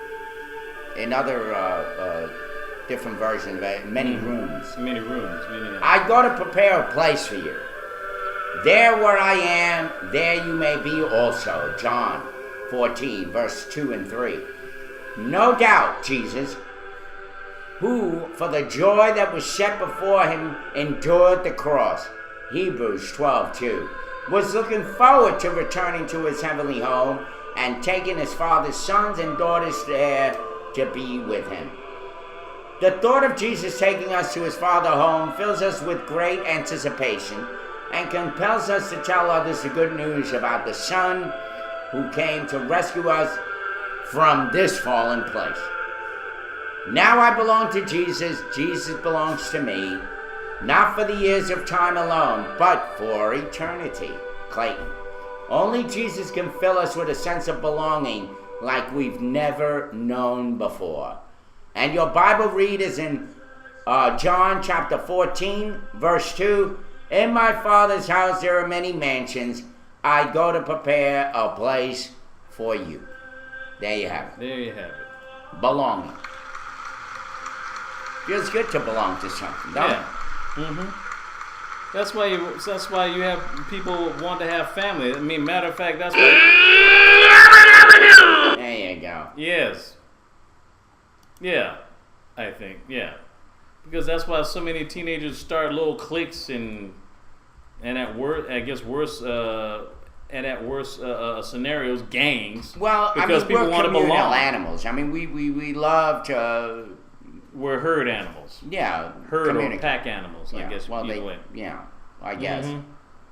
I guess herd animals. Vertical animals. Yeah, I wasn't thinking of it quite that way. Yeah, kind of like the Bloods and Crips. Yeah, Bloods, Crips, Gangster Disciples, Latin Kings. There you go. Folks. Yeah, we talked about gangs today, didn't we? Yeah. Yeah, Full they have a circle. sense of belonging. It's a full circle. And they belong exactly where they are, in jail. Yes. What do they do? That's their mansion. That's all right. All right, Derek, tell us this news that you've been building up. Yeah. This is going to be a wing dang dinger for you guys. Holy crap. Says, wife could be jailed for having sex with her mentally disabled husband. Rocco, you better watch out. This one's for you. Okay. A Sikh woman, that's S-I-K-H, from, no pun intended, I mean, she's Sikh is her religion. This Sikh or Sikh? Is Sikh. Sikh. Like seek and you shall find, yeah. A Sikh woman whose life was ruined by an arranged marriage has been warned she could be jailed for life if she has sex with her husband. A high court judge told the young wife that because her husband has serious learning difficulties and is in a local authority home, he is incapable of consenting to sex. She will be commuting a criminal offense of great gravity punishable by a maximum sentence of life, Mr. Justice Holman ruled. Although the unnamed woman said her chances of a happy married life has been destroyed, she pleaded with the court not to end the marriage. An annulment could consign her to permanent spinsterhood and ostracism by her community, she said. She had been consented to the arranged marriage in the Punjab in 2009 as an obedient daughter without meeting her groom before the wedding. It was only after the ceremony that she realized that he is not like a normal person, quote unquote, according to her words. She had sex with him on the wedding night and a few times after. But the judge ruled the fact that they are married would be no defense. If she were to have any form of sexual intimacy of him, he would be the victim of a criminal act. In a rare decision, Mr. Justice Holman ruled that she remains a wife even though her husband, who was in his late 30s, has never understood what marriage means. Nor does he have the mental capacity to contract a valid marriage. The man's father, a leading figure in the British Sikh community, who has since died, had been the driving force behind the marriage.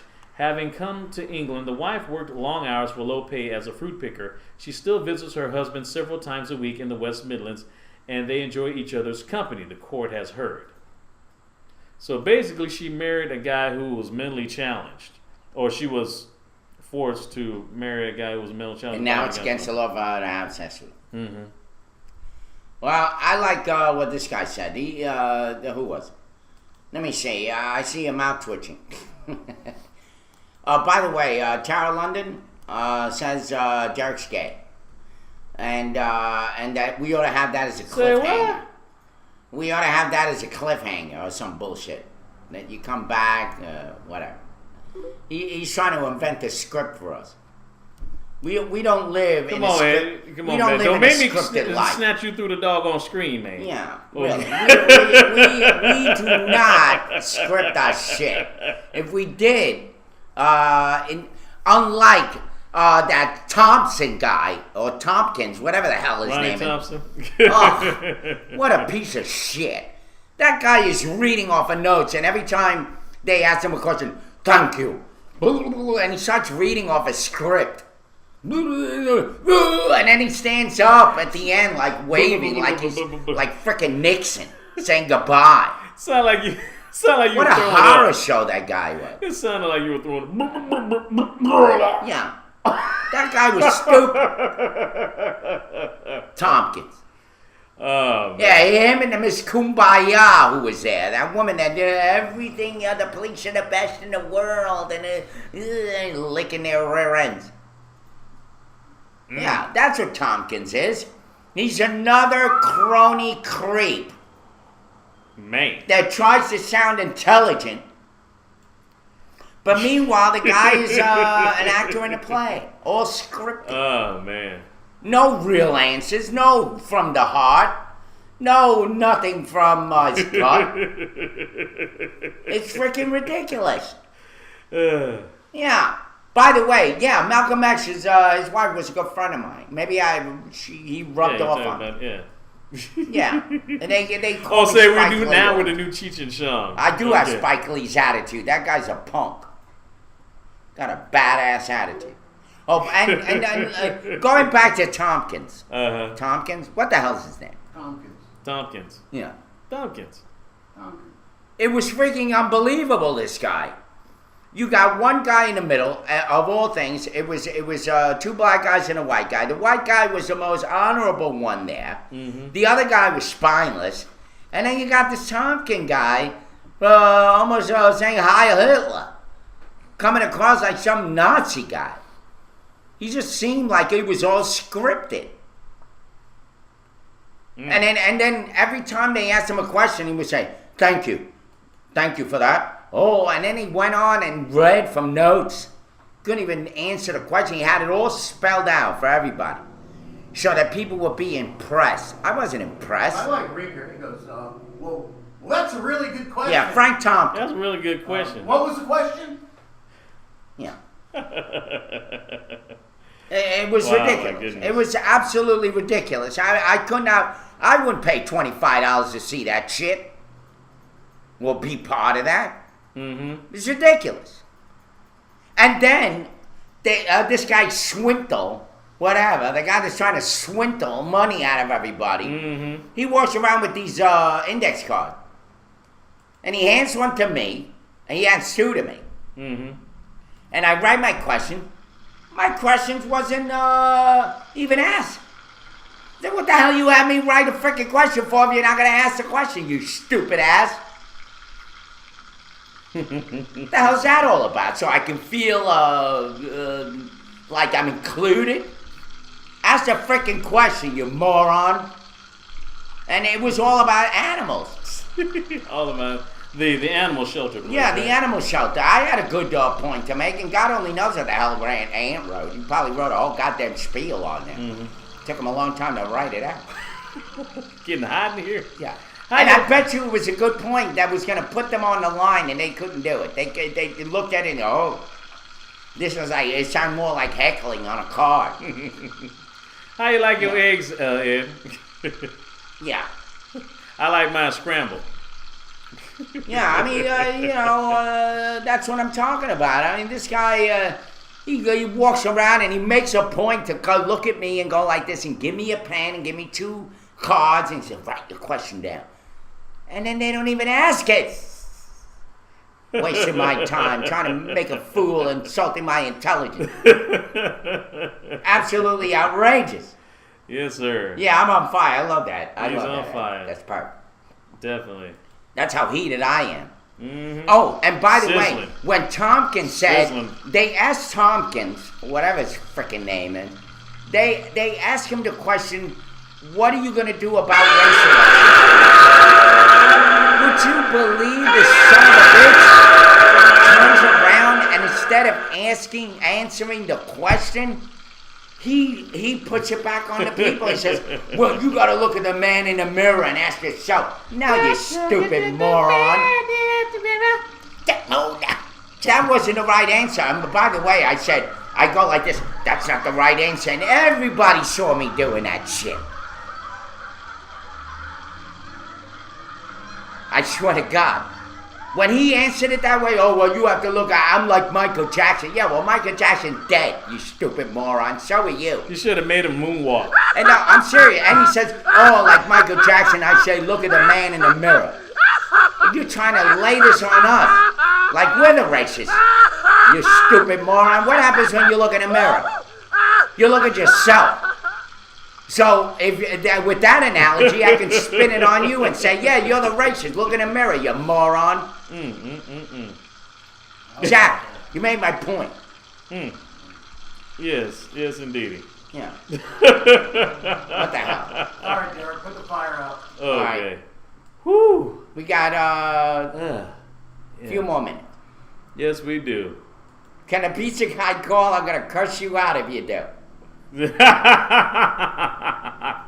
Man, you should. Oh my goodness! See, you picked a fine time to be talking about pizza. I got an online coupon from Papa John's. Get some type of pizza for like $9.99 something. Yeah. It was like, oh my goodness. Ugh, jeez. Anyway, yeah. Thank goodness it's Flippin' Friday. It is Flippin' Friday. We can say whatever the hell we want today on the show.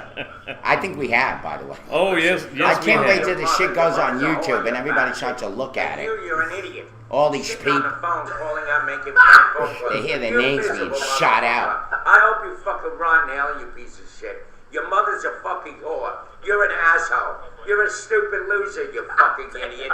And go shove the fucking pizza down your throat. I want nothing, you piece of fucking shit. Goodbye.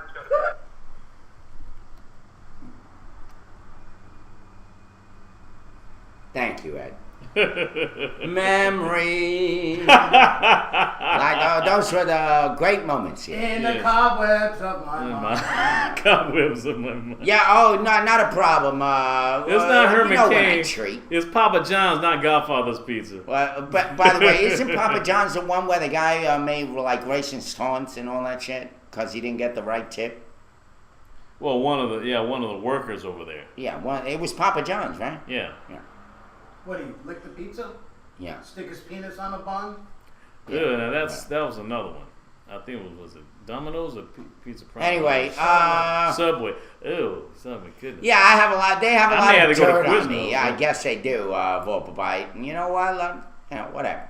Who cares? Penis pizza. The Yummy. pizza boy. Maybe for you, Michelle, but not for us. Yeah, really, Michelle. Yes. I mean, come on. That's all right. Even me, with my history. That doesn't sound good.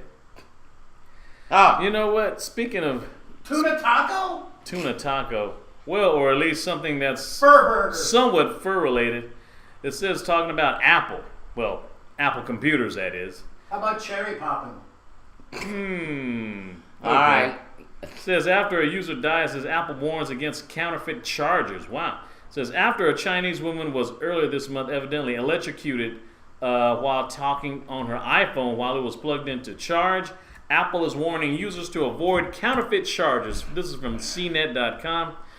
Says last week reports surfaced in China that suggested a woman named Ma Ailun might have been using a third-party charger designed to look like the real thing. Although the third-party chargers are not uncommon, I guess they're like the generic brands, you know. What's her name again? Ma Ailun. Ma Ailun. Like Ma. Sounds like you're choking on an apple. Yeah. Although third-party chargers are not uncommon, they're very widely in terms of safety and quality. Earlier this year, safety consulting and certification company UL issued a warning that counterfeit Apple USB chargers were making rounds, and that consumers should be on the lookout for them due to their lower quality and possibly dangerous defects. Yeah, don't buy second-rate shit, bottom line. Hey, by the way, I gotta interrupt you. Okay. There was a comment made about Derek Shapiro. Yeah, I know. Anthony, Derek Shapiro called me while I was in the emergency room. Yeah. He's got a new movie. Got a new movie, He's Ant. coming to Macon. Mm-hmm. And he wants to do the same thing we did last time. He calls it a movie. It's just a bunch of freaking I would assume snippets he on a wants touch cell phone. He wants our criticism. Mm-hmm. Oh, Would criticism. you call it criticism? Yeah, that was Well, nice of him. does he have a brand new laptop? I mean, camera? Yeah, I'm just- or Polaroid. Let me just say this. This guy is like, you talk about the biggest loser. This guy's got to be the worst freaking director I've ever seen. Plan 9 from Outer Space is fabulous next to the shit that this guy puts out. So Plan 9 Outer Space is like Citizen It's Kane. a classic. Right? it's like the English Patient compared to Yeah, he doesn't really care about Ed. He's just trying to whore his shit. Exactly. No, he wants our controversy. Yeah, he kind of liked our controversy, but unfortunately Ant isn't here. Well, that proves us. And, Ant pretty much hit him over the head with this shit as well. Mm-hmm. Besides me. Derek was kind of just sitting there laughing. Yeah. Wow. Derek didn't say much about it, did you, Derek? What do you think of Shapiro's movie? I think he needs to do a little bit better on the editing and the volume. Filming, the volume. Say it in plain English. Well, yeah. Freaking sucks. Basically, everything. Well, basically everything. The acting, you need to work on the acting, casting better actors. Oh, look. Writing. Wait a minute. Oh, look. It's almost time for the Derek Shapiro show. Oh, I can't wait. Let me go turn it on. Oh, I can't wait. That's really... Barney Rubble can act better. Yes. Flavor Flav can act better. I mean, my goodness. I mean, I got to do some improvement in the acting, the casting for actors who cast some people who can actually act. Definitely in the writing, and definitely in the film editing. I mean, better equipment, get better cameras. It sucks. Yes. A horror show. Oh, he's probably watching. And sound. He's still on his feed. I mean, video and audio editing. I mean, you just got to do some serious upheaval in making it better. Bye, Master. Don't masturbate too much. That's a spicy. Master's got to go. Okay. And thanks for hanging out. Really nice of you to come on. By the way, if y'all go to this link here on posting, you can see he's doing our feed. We're on his show too. Yeah, of course so you can. evidently up in New England, Of course. somebody's watching us. Mm-hmm. Yeah. Watching her pick his nose. He says, towel on the Irving, if you're on your deathbed, if you die, can I take your seat on the show? Of course. Mm-hmm. But, it seems like I haven't, how many bouts of death did I have? Close to, anyway. Just Only the from good being die on young. Who knows? I quote Derek Shapiro. You're quoting Derek Shapiro. That son of a bitch. That guy wants to come across like he's all intelligent. He comes with that flyer with 1,000 different... I mean... You know what? I'm getting brain damage just thinking about this guy, Mm-hmm. And now he wants to come back and give us more of his bullshit, sucky-ass videos that make absolutely no sense. Yeah. Yeah. And you see, this is what Derek won't say. So I'll say it for him. It freaking sucks. You could, yeah. Well, when you walk around But when you- carrying a laptop, using the damn laptop webcam As to a video camera. your movie, that says something. Yeah, it says that you're cheap. Okay. What the hell? It's a new concept. What, cheap?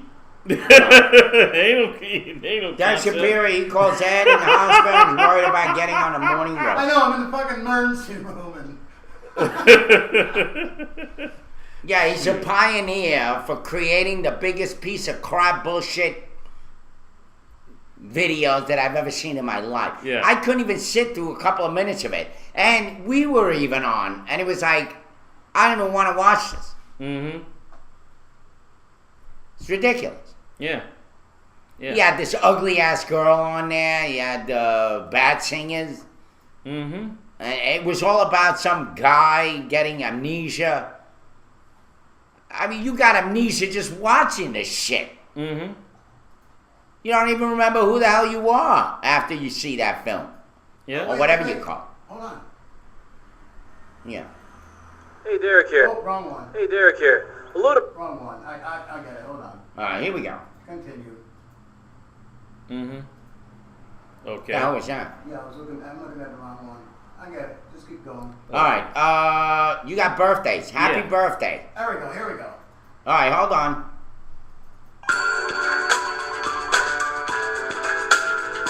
Just call me.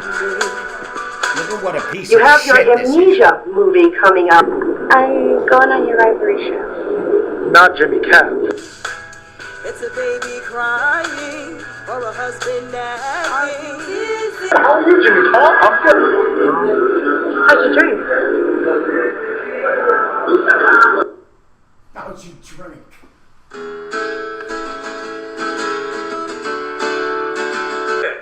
Radio host Danny Libby has amnesia. What?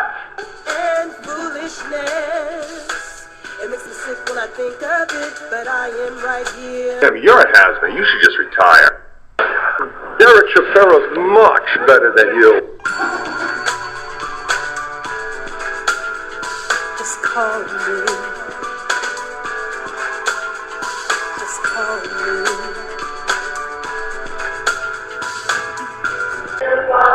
Penny for your thought. Time is not. Just call me. Just call me. Call. When you Me and Irvin are gonna do a video with our laptops. It's gonna be called "The Case of the Missing Toilet Paper." This is freaking It's gonna be really shitty. Yeah, we use when the toilet paper is missing, we use the 11th hour. Yes. What a horrible freaking film that was. And then he's got all these ugly freaking people. Like, don't they have good-looking people? Yeah. My God. Including us. We're on there. Mm-hmm. For like 2 seconds. Yeah. Meanwhile, how many takes did we do for that? I think we did like 5 or 6 or something. Mm-hmm. 5 or 6 of them. Yeah. Well, I do have some birthdays. Some birthdays. As like I said earlier today, Whitney Houston would have been 50 years old today.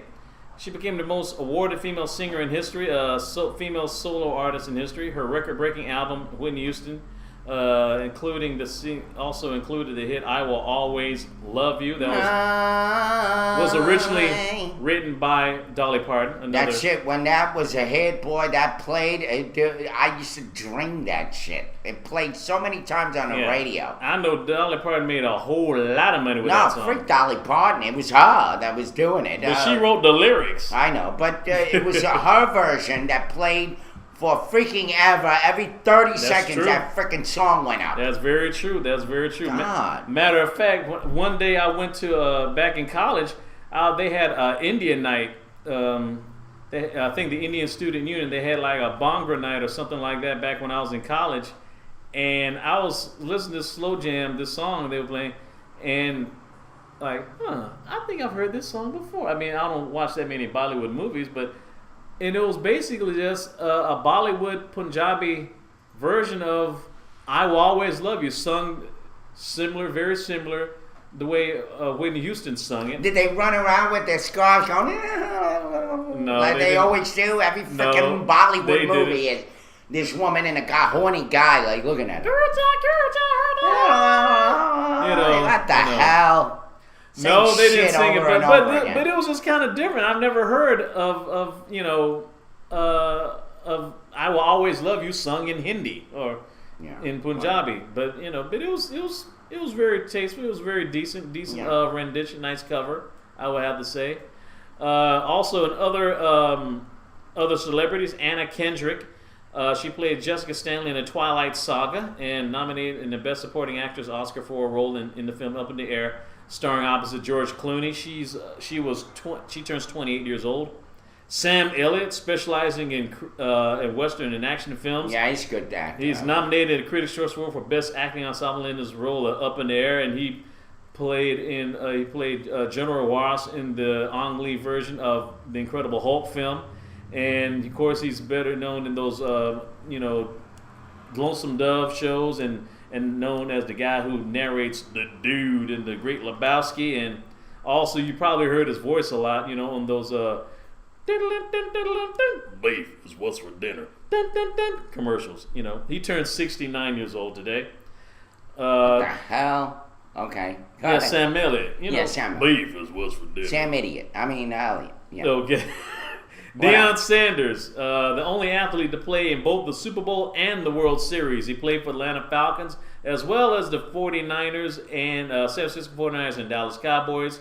He also played for the New York Yankees as well as the Atlanta Braves. So he's the only sports guy, only athlete to play both of them. He's 46 years old today. Gillian Anderson portrayed FBI agent Dana Scully on The X-Files. She turns 45 years old today. Derek Fisher, NBA guard who hit one of the most famous shots in NBA playoff history with 0.4 seconds left on the game clock. He turns 39 years old today. Robert Shaw, the late actor Robert Shaw, portrayed the gruff Captain Quint in Jaws in 1975. He was also a talented novelist. He was born on this day in 1927. He died in 1978. Didn't he play in a Bond movie also? Yeah, he played in the second Bond movie, From Russia with Love. Okay. Michael Kors, he's a best-known designer who's best known for classic sportswear for women. Also makes very good suits. You see his suits at Macy's, which I've seen many times before. He turned 54 years old today. Melanie Griffith, leading lady in the romantic comedies such as Working Girl. She turns 56 years old. Boy, she aged real bad. Yeah. That's one skanky-looking woman there. Go ahead. Yes, Eric Bana, Australian actor who played Bruce Banner in the Hulk movie, directed by Ang Lee, as I mentioned before. So he had a real name, Banner? Yeah, B-A-N-A, Bana. Eric Bana. And he played Bruce Banner? Yeah. That's a stretch. Yeah. Name-wise, I guess. Okay. He turns 45 years old. Amanda Beers played Marcy Darcy in the Fox hit sitcom Married with Children, and she was also in the first Fright Night movie. She turns 55 years old today. And this is no joke, I didn't make this up. Tyson Gay, I know that Amanda Beers is a lesbian, but it's just kind of funny. This guy, his birthday, his name is Tyson Gay, longtime track and field star who earned his first medal silver medal. Was he gay? No, it's just his last name. Happens to be gay. He won a silver medal in the 2010 London Games in the 4x100 meter relay. He turns 31 years old. Ashley Johnson portrayed Chrissy Seaver in Growing Pains in the voice of Gretchen Grunler in the TV animated series Recess. She's 30 years old. Wow, she's getting up in age. She played Kirk Cameron's baby sister in on Growing Pains back in the day. Hoda Kotb, he's an Egyptian American who's the co-host of the NBC morning show Today and Dateline NBC. She turns 49 years old. Matter of fact, there have been talks about she may take Joy Behar's place on The View, supposedly. Who? Hoda Kotb. Oh, no. Hell no. Oh, you don't think so? That woman's so freaking annoying. Her and that other piece of shit woman, Kathy Lee? Kathy Lee, ugh. The other piece of shit, according to Irving. She's a bigger piece of shit, Kathy Lee, than her. But Hoda and Kathy Lee Crosby, who, by the way, had that sweatshop that's shit. That's Kathy Lee Gifford, not Kathy Lee Crosby. That's a whole other Kathy Lee. Kathy Lee Crosby Gifford bullshit. Okay. Hoda cannot take over for. There's no freaking way. Okay. She is no Behar. Okay. Baha. Okay. Also, other birthdays are Jessica Capshaw. My guess who's Kate Capshaw's and Steven Spielberg's daughter. American actress who's brought to life Dr. Arizona Robbins in Grey's Anatomy since 2009. She turns 37 years old. Audrey Tautou. She was a French actress known to American audiences in a role in the Da Vinci Code. She turns 35. Kevin McKidd, Scottish actor best known as Dr. Owen Hunt, also on the long-running series Grey's Anatomy. Wow, a lot of people in Grey's Anatomy. He turns 40. Grey's Anatomy, whatever. Another horrible show. Jason Hayward, left-handed right fielder, was named Baseball American League Rookie of the Year in the 2010 season. Turns 24. Thomas Lennon, actor most famous for his role as Lieutenant Jim Dangle in the television show Reno 911. Dangle. He turns 43. Angle of the dangle. Christopher Cuomo, television news respondent and son of Mario Cuomo, former governor of New York. He turns 43 years old today. Also, Emilio Avogadro, who was born on this day in 1776, died in 1856. Physicist who calculated the number of atoms in 12 grams of carbon-12. Rod Laver, number one tennis player in the world from 1954 to 1960, winner of 11 Grand Slam singles champions. He turns 75. Mac 10, the rapper Mac 10, born Dietrich Rollison, best known for with his West Coast rap group West Side Connection, turns 42. Ken Norton Sr., former heavyweight boxing champion, whose son, Ken Norton Jr., is the only NFL player to win 3 Super Bowls in a row, 2 for the Dallas Cowboys and 1 for the San Francisco 49ers. Happy freaking birthday. He's 70, turned 70 years old, Ken Norton Sr. Rona Mitra, English actress who made her American debut in Holly Marie and Party of 5 and also been in shows like The Practice and in the movie Underworld Evolution. She turns 37. Pioneer rapper Curtis Blow, these are the breaks. You break it up, break down. He won released the first ever rap single, The Breaks, in 1980. Was the first rap single to actually go gold. Turns 54. All right, a couple more, please. I'm going crazy now. Okay, Doug Williams, retired NFL quarterback who earned MVP honors while leading the Washington Redskins to a Super Bowl 22 victory. Also the first African American to play in the Super Bowl. Turns 58 years old.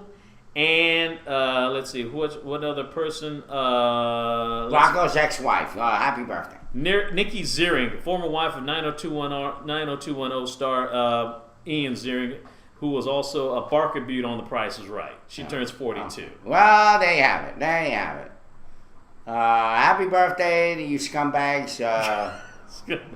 Be happy that you weren't aborted. Yeah. Well, some of you should have been. Yeah, you're quite a humanitarian, Irv. Okay. Yeah, what the hell? Anyway, so we got 15 minutes to go. Okay, so we're gonna blow this time. Okay, before we go into word stuff, word origins, and who said it first? We want to go into trending now? Yeah, let's do some trending. Okay, let's see we go from the top 10 all the way to number 1. Top 10 list from trending now from Yahoo.com. Number 10 is ampullary cancer. We already talked about that, due to the death of Karen Black. Yeah. Nagasaki bombing is number 9. Number 8, Dallas shooting is number 8. Number 7, car firearms. Number 6, Karen Black. We already talked about her. So 6 and 10 we can't talk about again. Number 5 are the Denver Broncos. Number 4, Powerball winners. We talked about that yesterday. Yeah. Number 3, the Amish Mafia star. Number 2, Katherine Heigl. And number 1 trending now is Whitney Houston. So basically, we already talked about 1, 6, and 10. Let's do the Amish.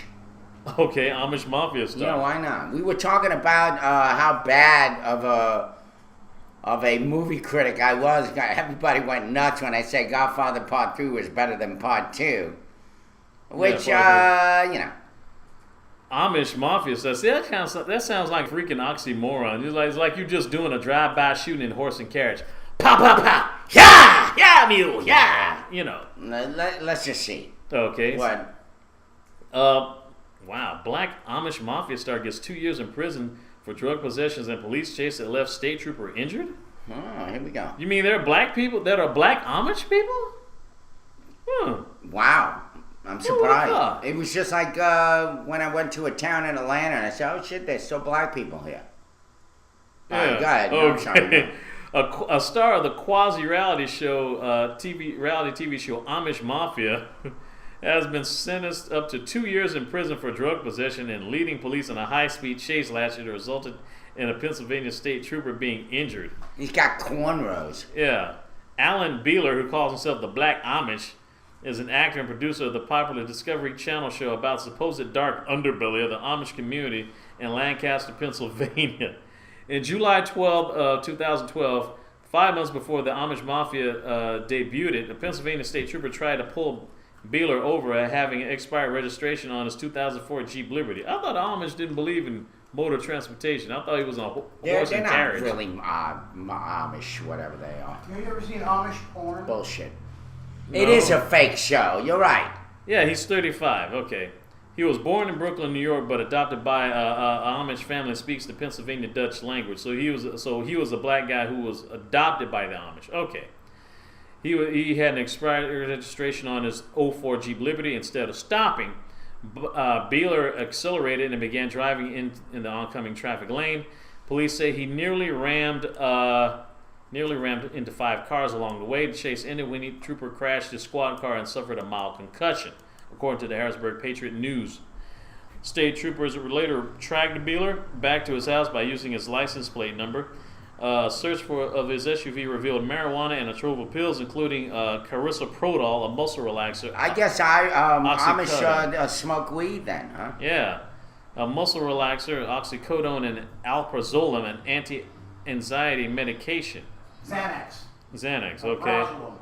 And it seems like there's a new season of the Black Amish, the Amish Mafia will start Tuesday, August 13th on the Discovery Channel.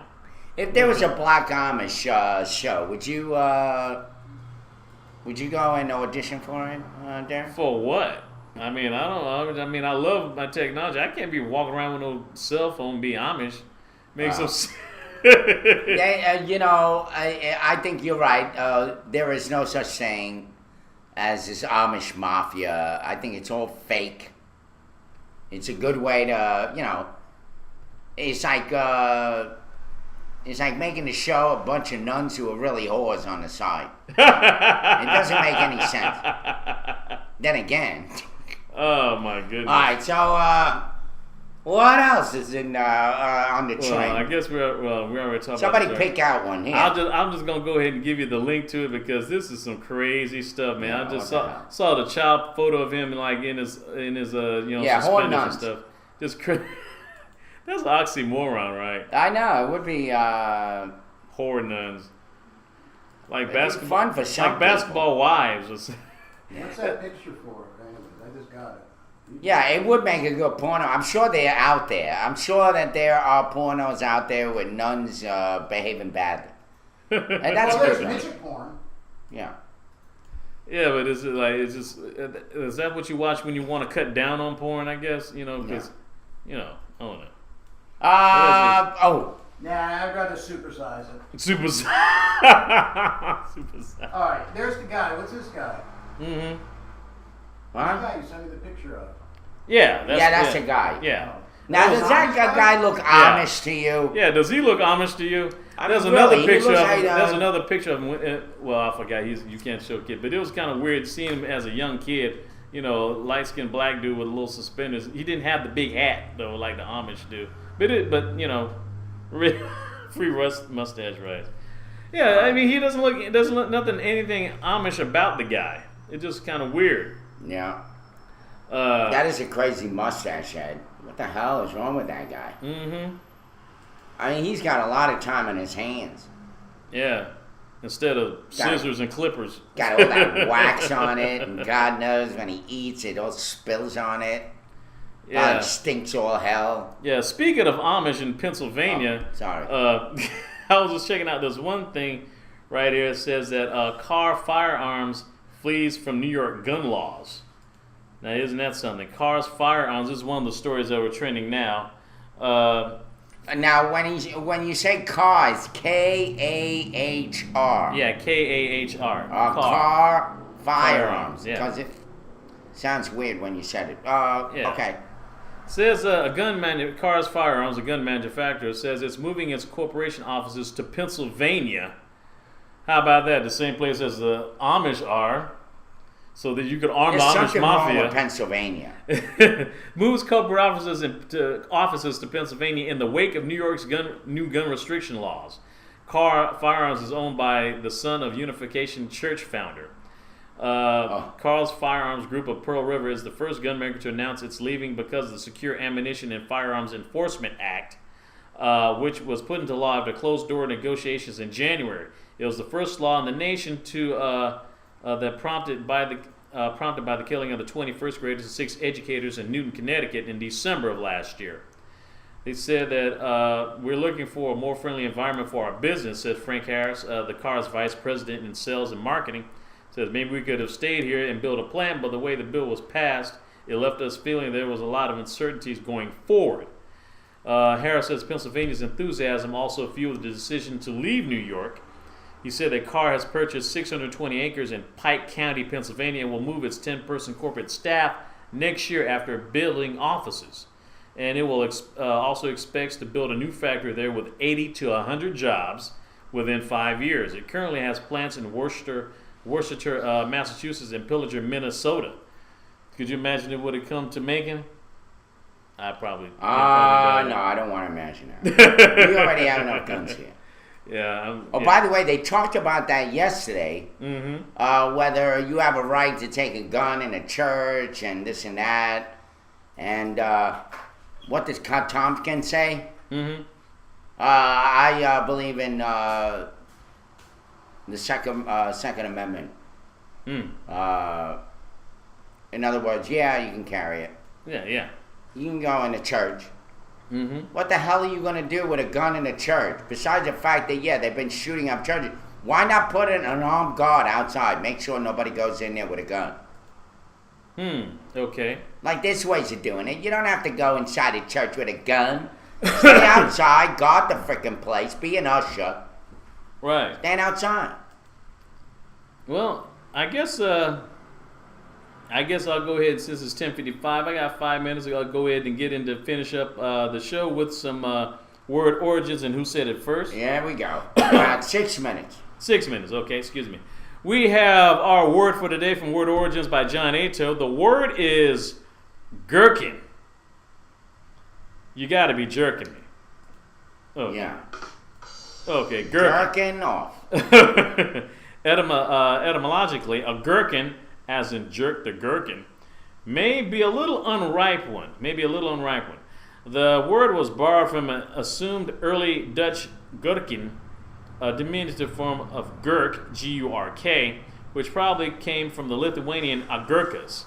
This, in turn, goes back to via Polish ogórek, O-G-U-R-E-K, to medieval Greek angurian, which has been linked with the classic Greek aguros, youth. But I thought a gherkin was another name for a pickle, right? That's what I thought. Mm-hmm.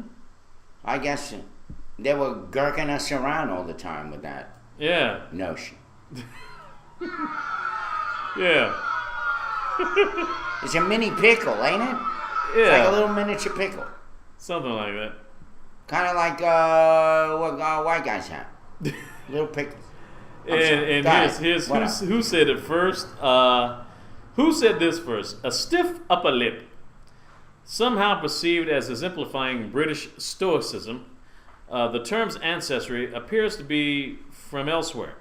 London Telegraph writer Mark Stein during 19th of October 2004 cites evidence that stiff upper lip was actually of American origin, being referred to in the Massachusetts Spy newspaper in June 1815, and must have traveled to England and Bertie Wooster much later.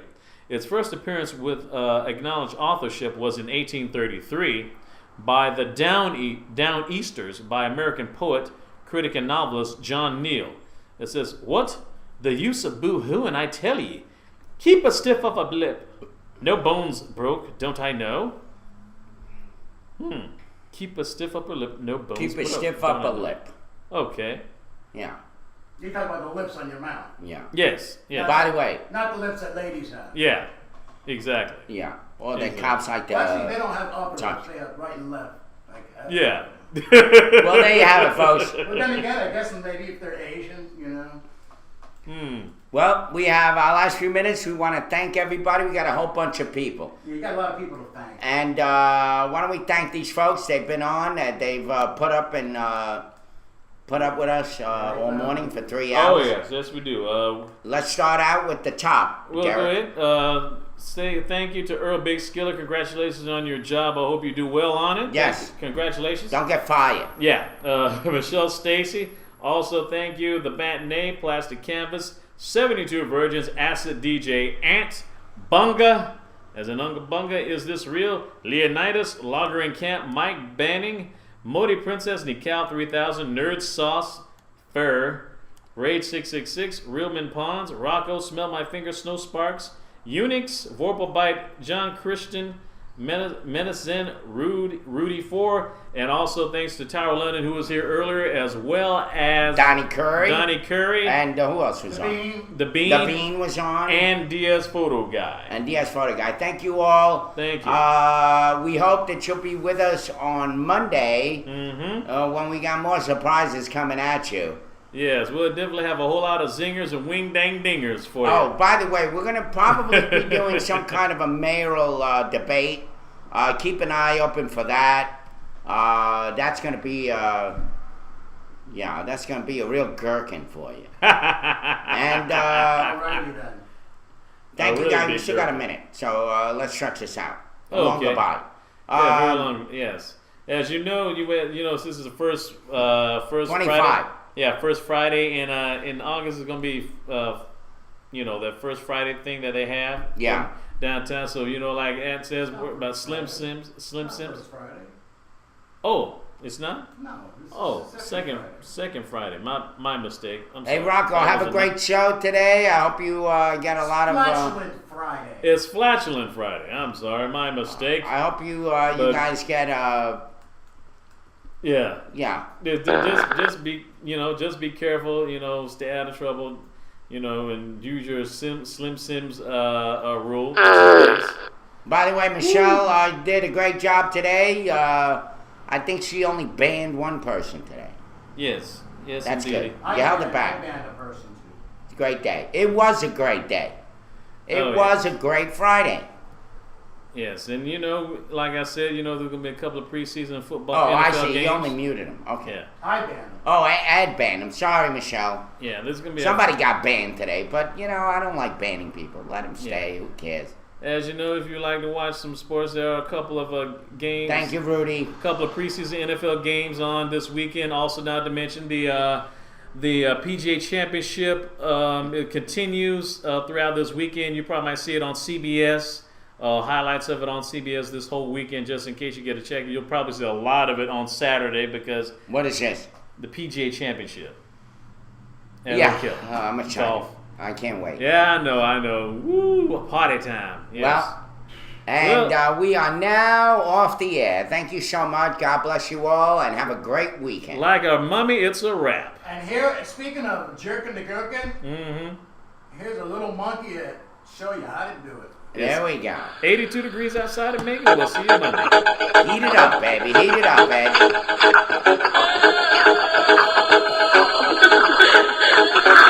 Sitting in my house and I know that I'm alone. Feeling kinda horny, got a tingle in my bone. Go and grab a penthouse, it's the one with Sharon Stone. Hey, masturbator! I go a little faster and it's feeling kinda nice. Once ain't enough, so I have to do it twice. You wanna spank the monkey, I can give you good advice. Hey, masturbator!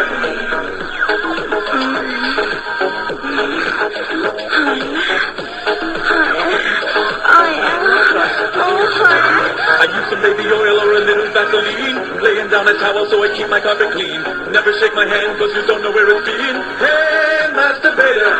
I do it in my car when I'm driving down the street. One hand on the wheel and the other on my knee.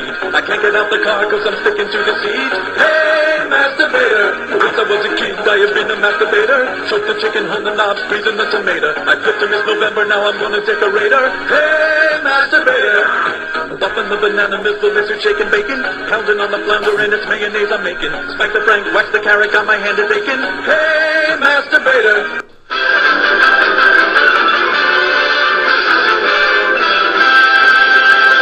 Damn.